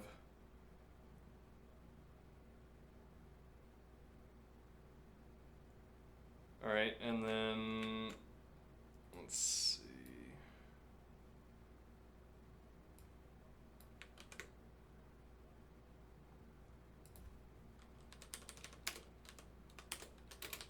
Two, 7.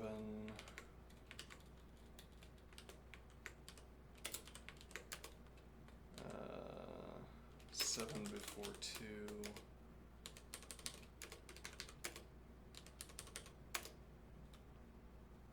All right, and now we're going to have 1, 5.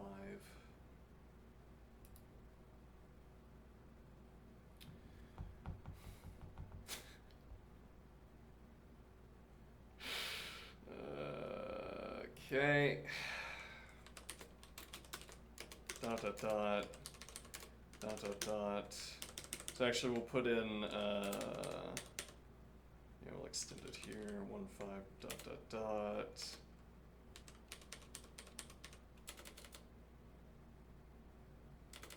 Dot dot dot.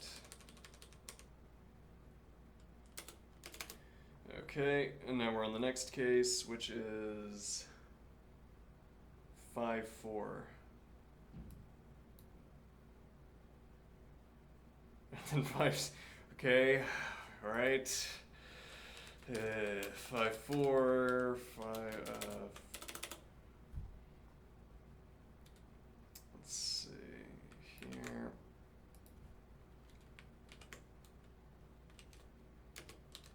Four before 5. Okay, then we have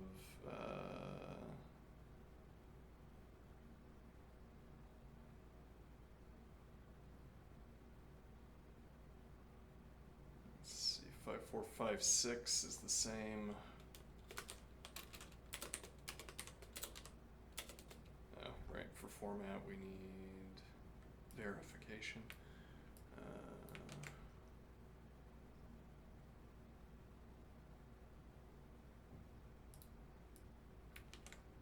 Yeah, sure.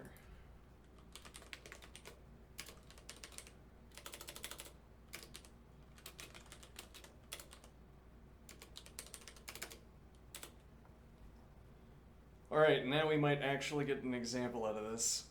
How unlucky we've gotten with this shuffle, seemingly. So now it's going to be 5-8. No, wait a minute. 5-4. 5-6. 5-8. No, we still don't get an example. It's 3 in a row. Okay, alrighty. 5-8.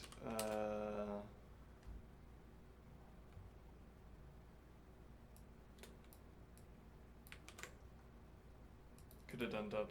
Yeah, well, yeah, whatever. Let's see. 8 before 5. Alright, now we get an example, right? 5-3. Yes. No, not really. Okay, yeah. 5-3.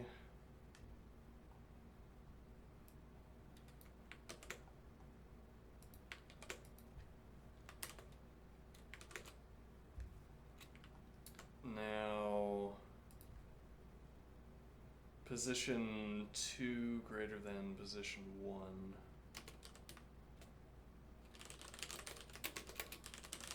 So we still don't have the second kind of example yet. And I'll note this is saying that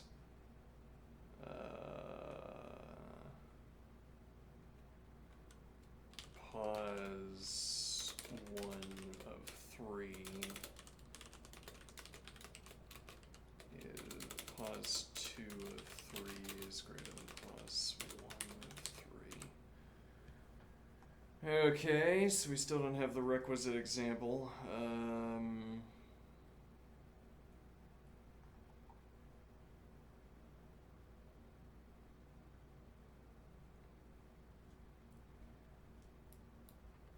But, well, what we would do here,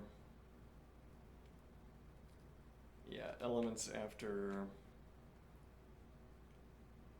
let me think, right, empty elements after 2, 5, 3,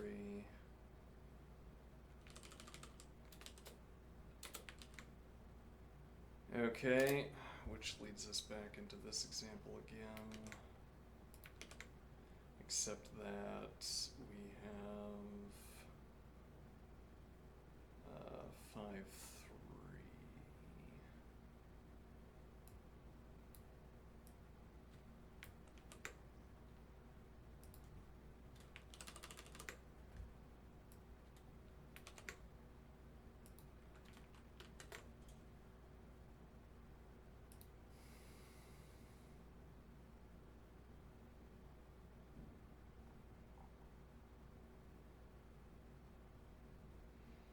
Okay, then we move on to 5-4.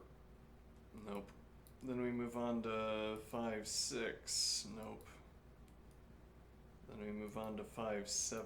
Ah, there is an example, albeit a bad one, because we only have one element after 5-7. Okay, I'm going to do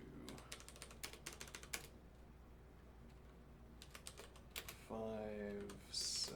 Is that what I said? Yes, okay. Actually, we might change the format here.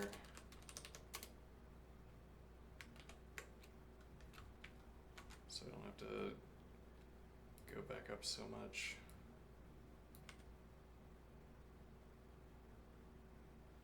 Well, actually, we kind of need this because we want to talk about this set. Right, so we shear up to here. And actually, we shear all the way up to here.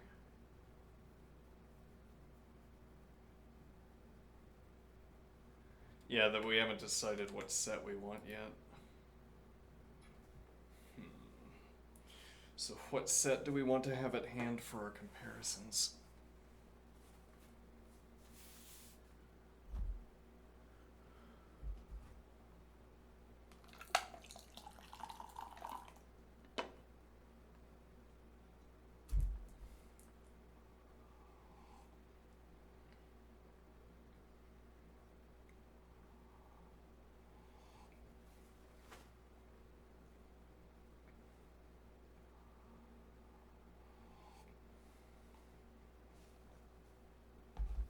Let's see here. So the idea here is that we would know that position 1 greater than position 2, that's evaluatable. All right, now, so what?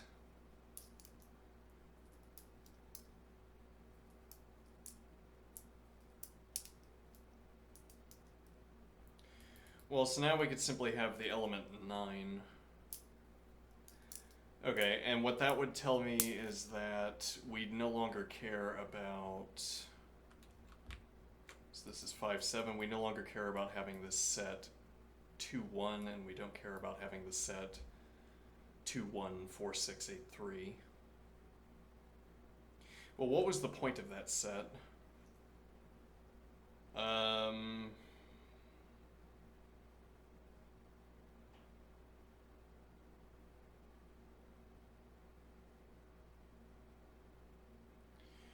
So the point of that set was that, if I'm thinking about this correctly, so 5-7 are highlighted here. Let's, for the moment, all right, so we would have a set containing 2-1-4-6-8-3. Okay. And what is this telling me? It's telling me numbers I can't find after 5-7. Interesting.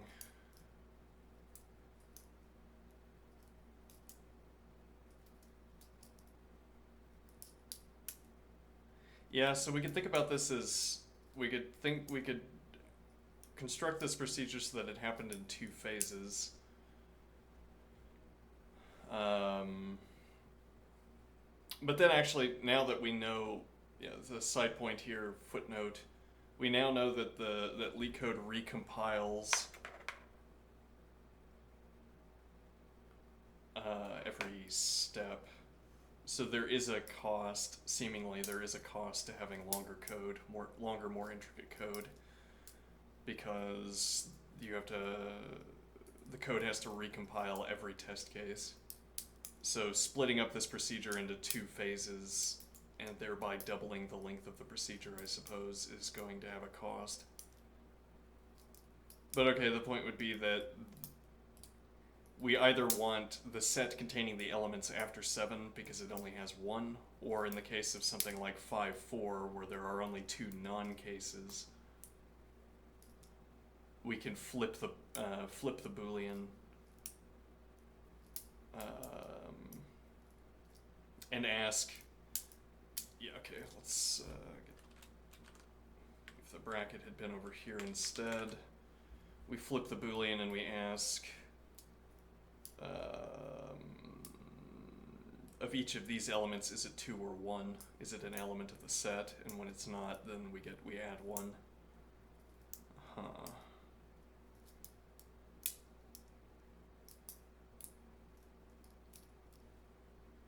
So that would be one idea for the sets. Now, the competing idea or the complementary idea, unclear yet, is that we keep a set from this list. Okay, and what would that be in this case?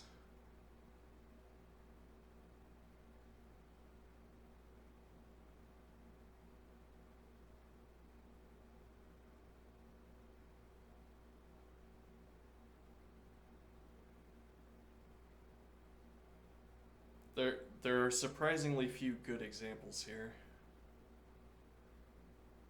Like the the shuffler has gone out of its way. Okay, so 4-6. 4-6 would be the example. There we go.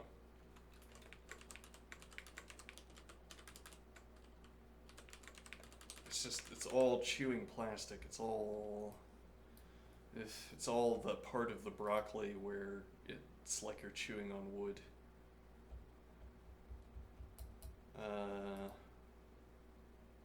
Cellulose. It's all cellulose. Let's see. So, what are we doing here? So now we're asking.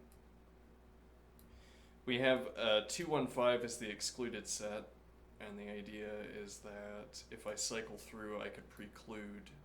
I check against the set containing its elements 215. So we'd preclude all of these actually. Well, all of these, 2, 1, and 5. And then we'd get 973 past that check. Or alternatively, if we had the set afterward because we wanted to settle on 1 and we chose afterward, then we would have 3, 7, and 9 meet the set check. But 5, 2, and 1 don't meet the set check.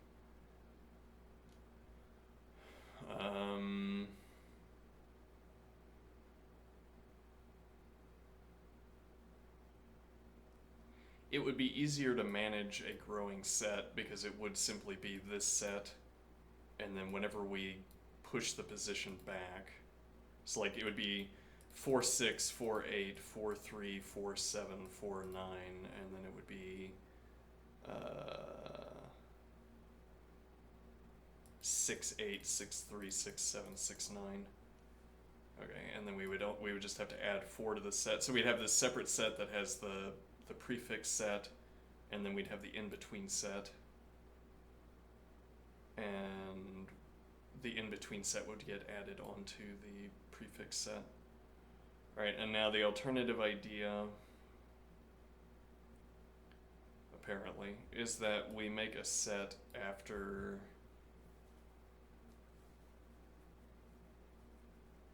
the second pair in the second list.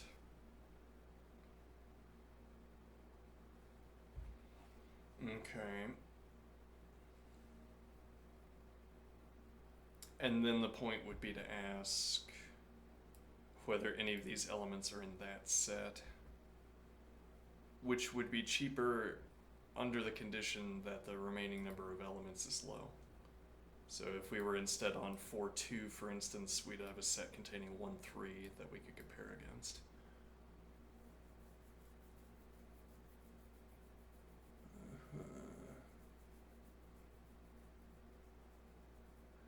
Incidentally, I could be typing up some of these observations, and that could be part of my submitted solution. I mean, I want to limit the number of sort of job-seeking behaviors. I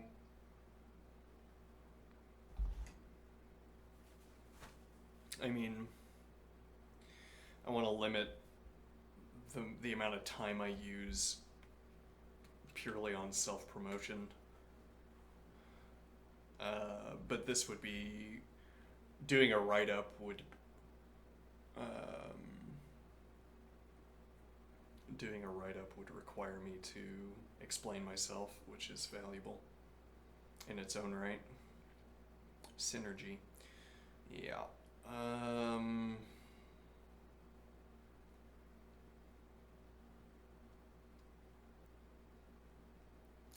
If we want to get in a turn-inable good, we could just take the set from the vector.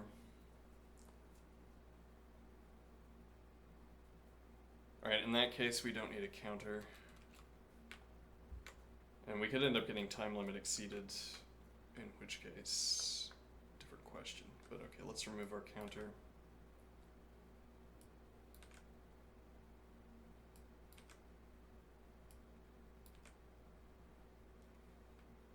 Okay.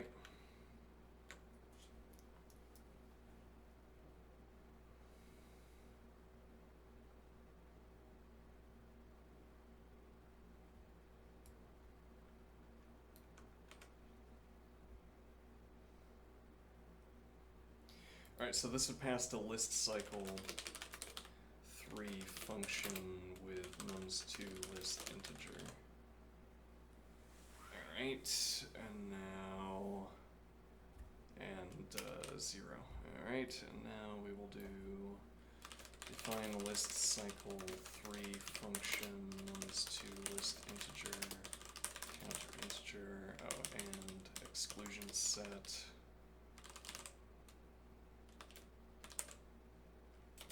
Exclusions set integer. Okay. And now what do we do?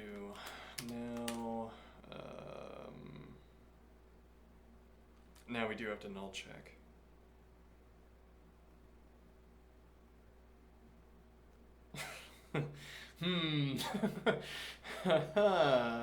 Interesting, yes.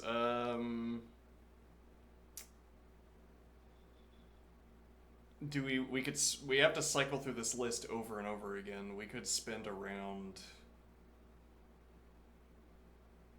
Interesting. I mean, we could even run, like, this isn't the normal case where you only pass through this list once.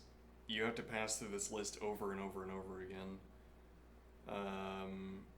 We could dope the list with a reverse operation.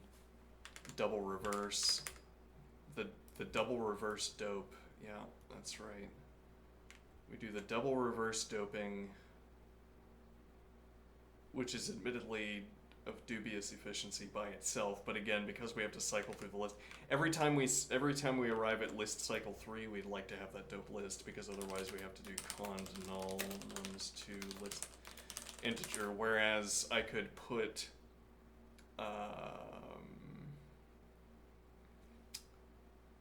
nan maybe. Well, we could put a char in the set, because data structures in Racket don't care about types. So we could put a char, anything, yeah, into the set, and then we'd only have to ask every time we get a positive hit. Null nums2 list integer, then not clear yet.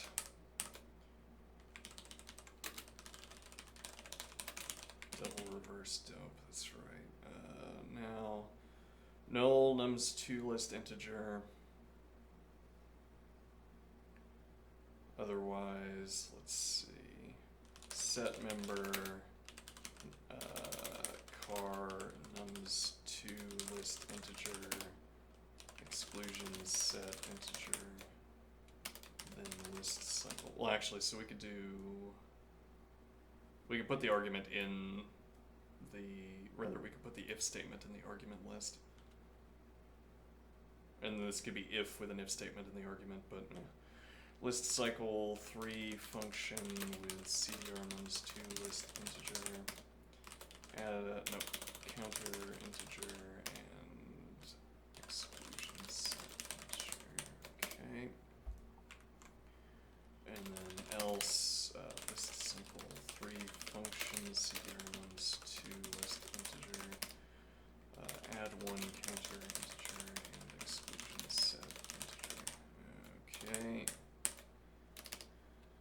there are list cycle functions, this is going to have to pass back to, this will be a begin statement, and then a pass back to set accumulator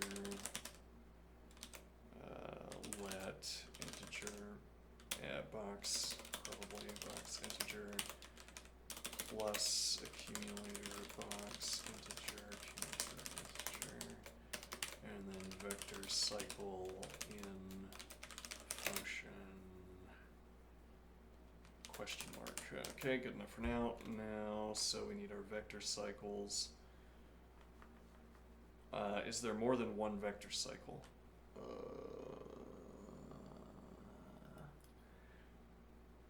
Actually, so we're going to need a let definition that encompasses this because we need to hold onto our pointers. Well, let definition or we put them in boxes. It's not clear which one is more efficient yet. I mean, rather, I don't know which of these is more efficient given my current levels of study. Let's see. Define vector cycle one function.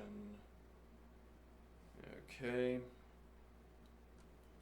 So vector cycle.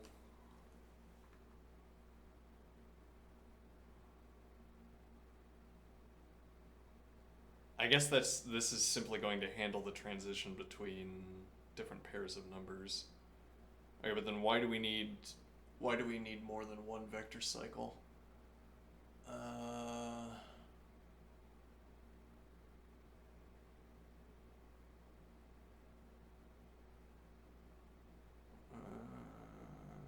Let's see.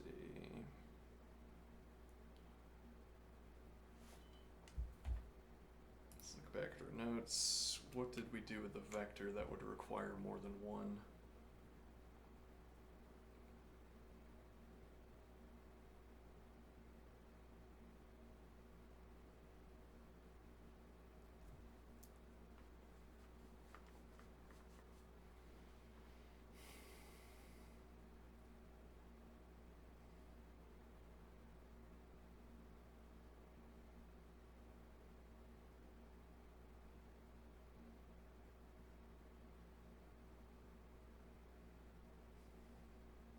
Yeah, it doesn't look like we need more than one vector cycle function.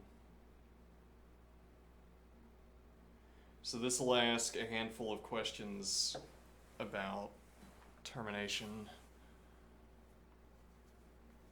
and then give us our new A and B values.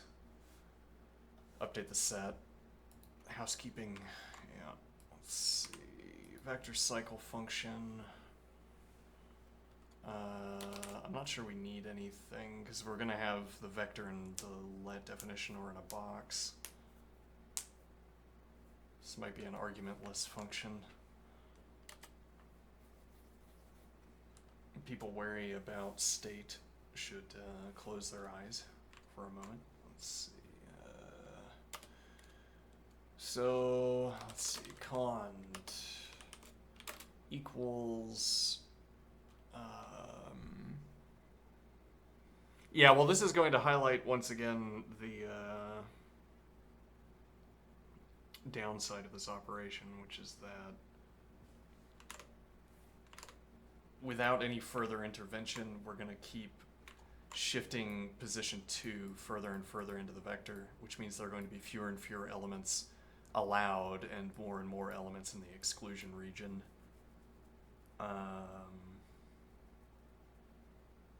The problem with that being, well, we have to search through a larger set. Now that's log in, but it's log in, and yeah, and we also don't know log what. Yeah, well, whatever. Let's see. Log base what? Yeah, or with what multipliers? So we don't know what the hotspot is for the set operation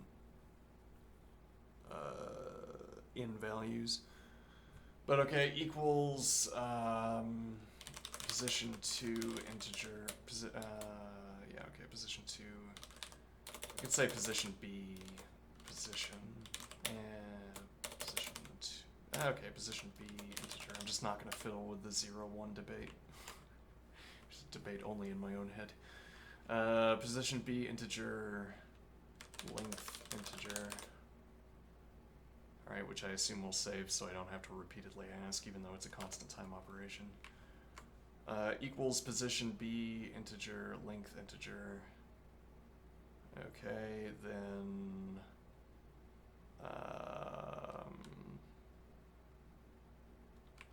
actually, we could do less than position B, integer, length, integer, then...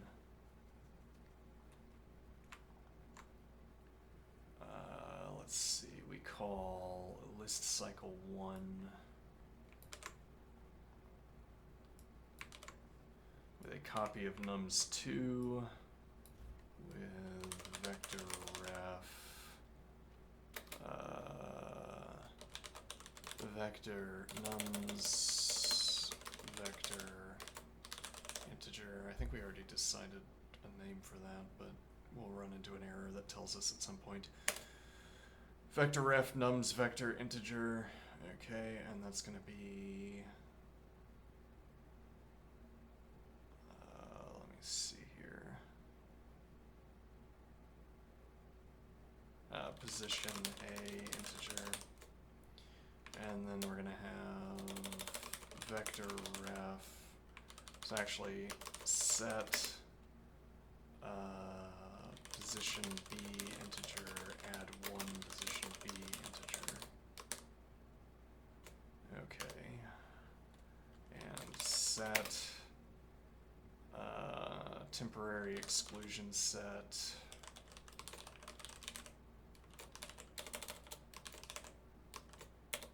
to set add temporary exclusion set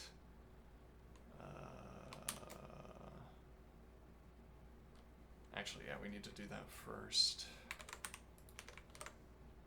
Temporary exclusion set vector ref nums vector integer position B integer.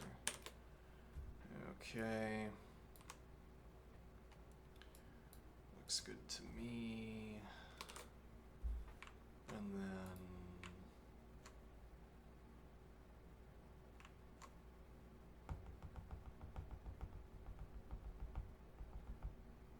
I guess we do this regardless. It's one element at a time. Yeah, okay. Vector ref nums vector integer position B integer. Alright. Not less than position B integer length integer.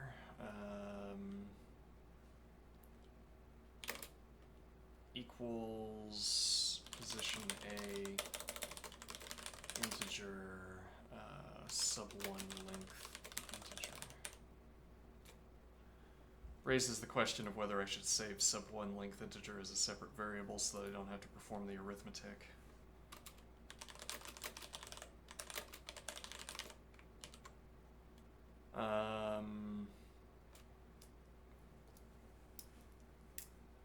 Actually, once again, we can guard this.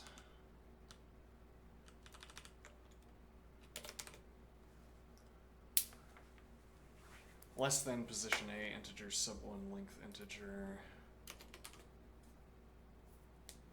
Then let's see.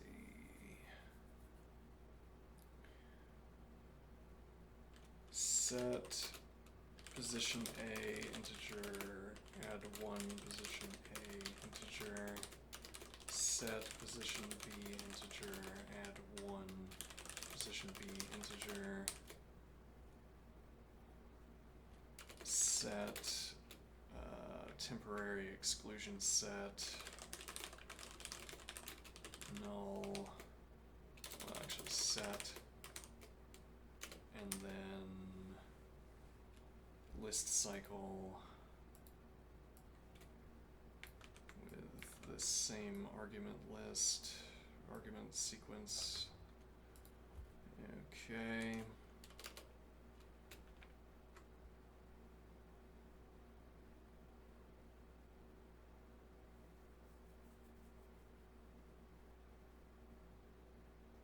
Actually, this would be add one position A integer, and it's add one into add one because this shifts position A to the right, this shifts to the right of position A, so that works. Alright, and now, is it just else?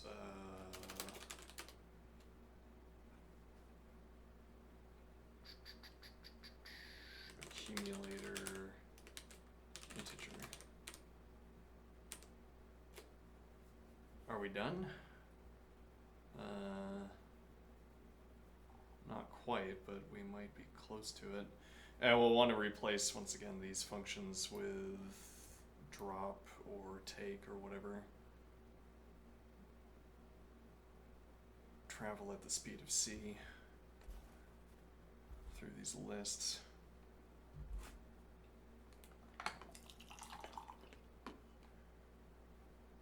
I'm feeling pretty good today. No one asked, but you know, I'm feeling pretty good today.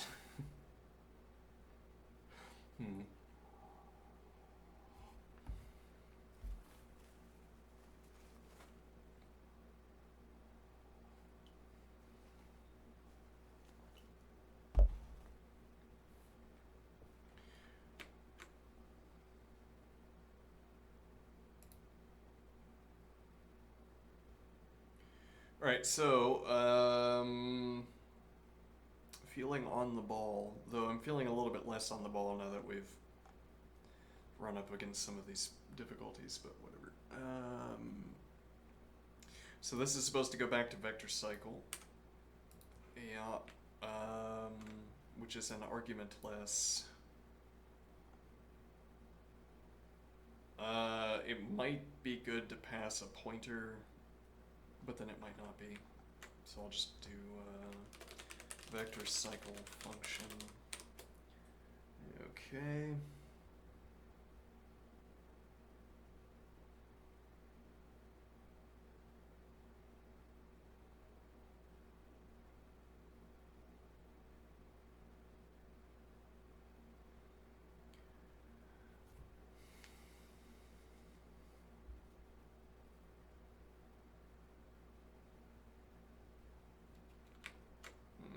Accumulator box, yeah, well, that's not a problem. Alright, so now we'll remove this.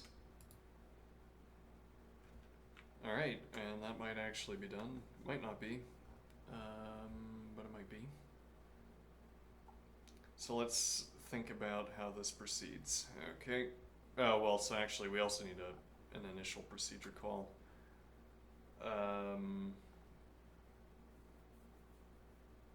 And then we either need a let definition or we need boxes.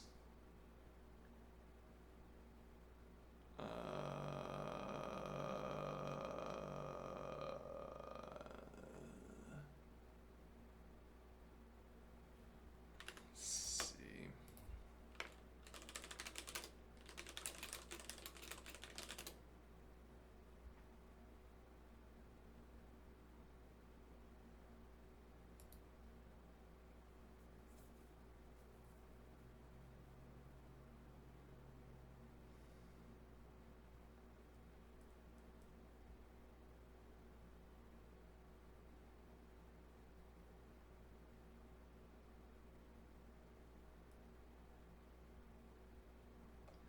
Yeah, I think I'll read up on this.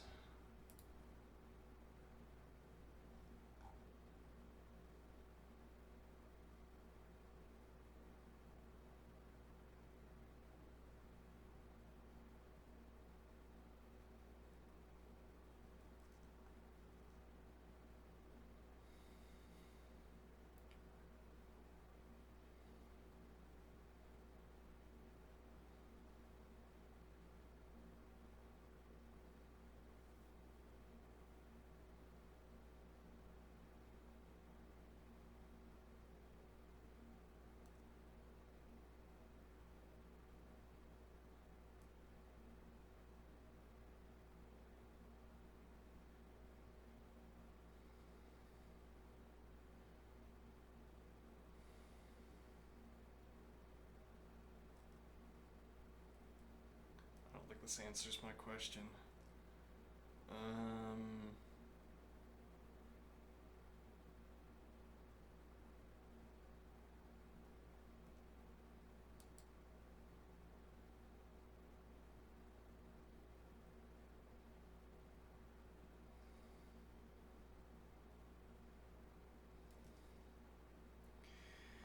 This is really a practical question about whether we prefer to have a let definition that surrounds these these four procedures, or if we want boxes. Everything's under the good. Everything's under this block. Everything's block defined under the good triplets heading.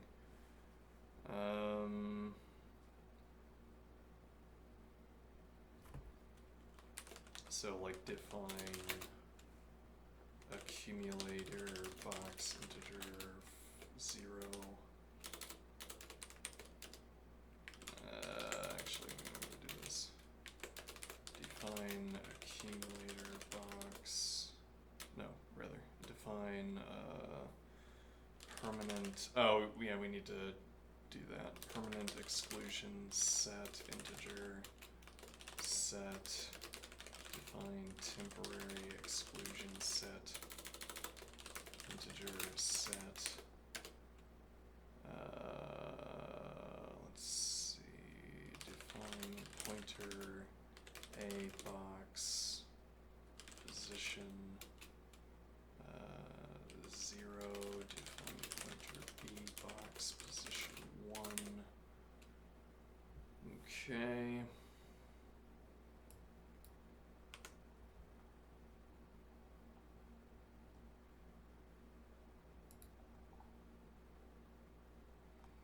Now we need to be able to update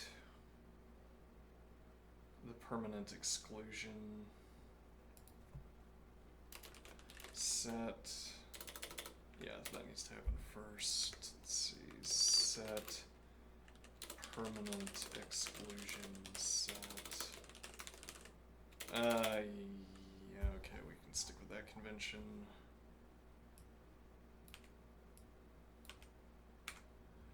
Permanent exclusion set.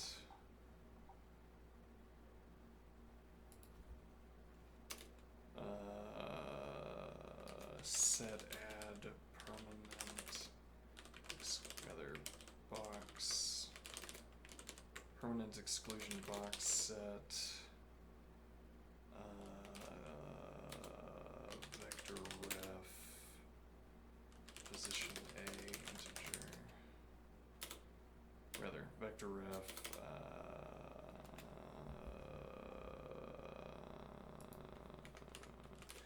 define nums box vector integer false. Let's see, vector ref nums box vector integer position a box integer position. Let's see, so position a integer needs to be position a box position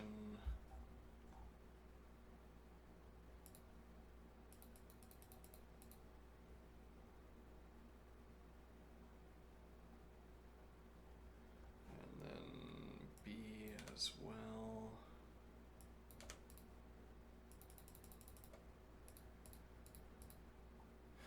Okay.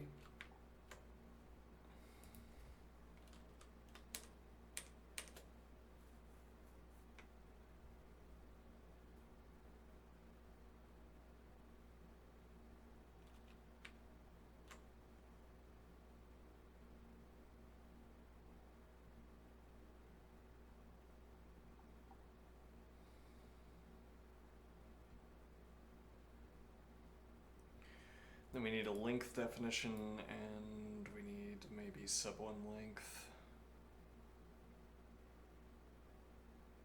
and it saves. It could save upward of.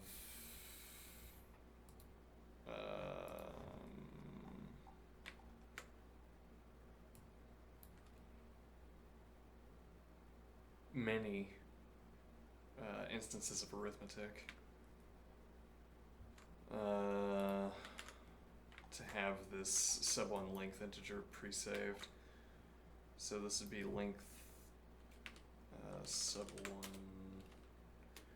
I don't want to use exclam because, well, actually, okay, that makes sense. It generalizes this exclam, not syntax, but I don't know, meta syntax.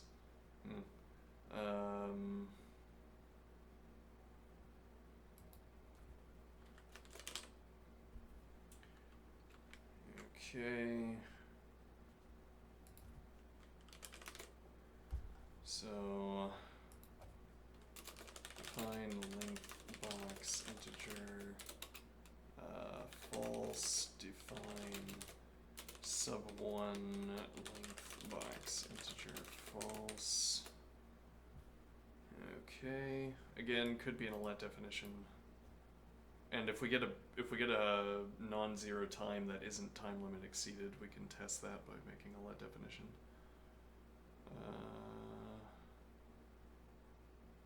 The double reverse dope. Yeah, though we'd have to run reverse on upwards of a 15,000 long list, which is yeah, but we would be saving, I don't know, 100,000 null checks or something. Because that would end up repeating, because we have to cycle through the same regions of list over and over again, so we could save, I don't know, we could save a lot. We could save like 15,000 squared null checks, something like that, I think. Well, no, it would be, you know, we really should do more O analysis, but it would be sum running from 1 to n, I think, which is of order n squared, but isn't exactly n squared. That many null checks if we run one instance of reverse, which is a linear operation. Alright, time for exercise. I will take lunch.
it's interesting. I'm pulling the hands apart at the moment.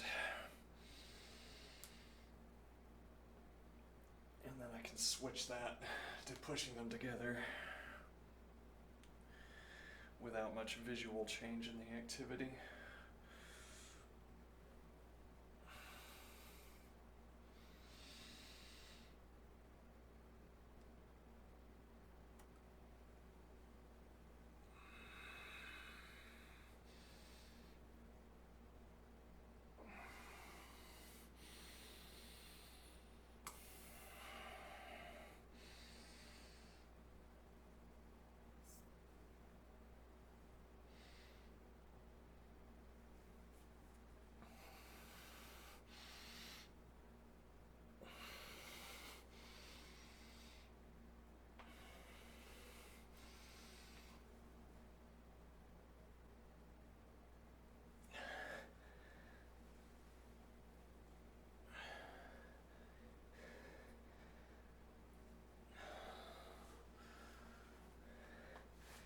Yeah, getting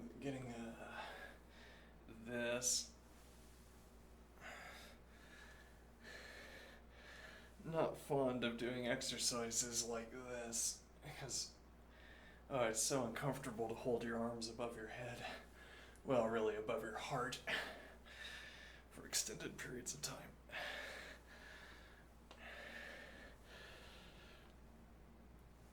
Oh, the blood is draining from my arms. Yeah, then we can do it in reverse. Let's see.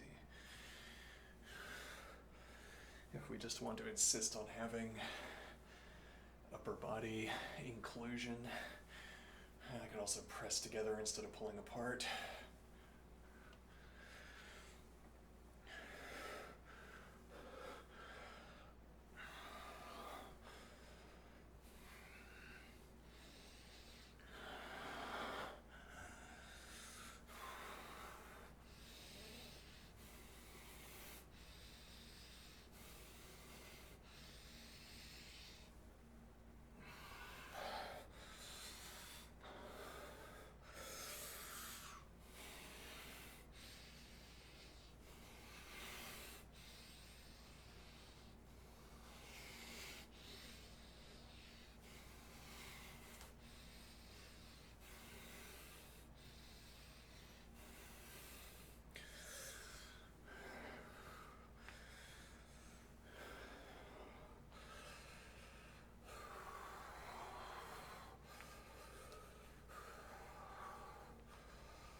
back after lunch.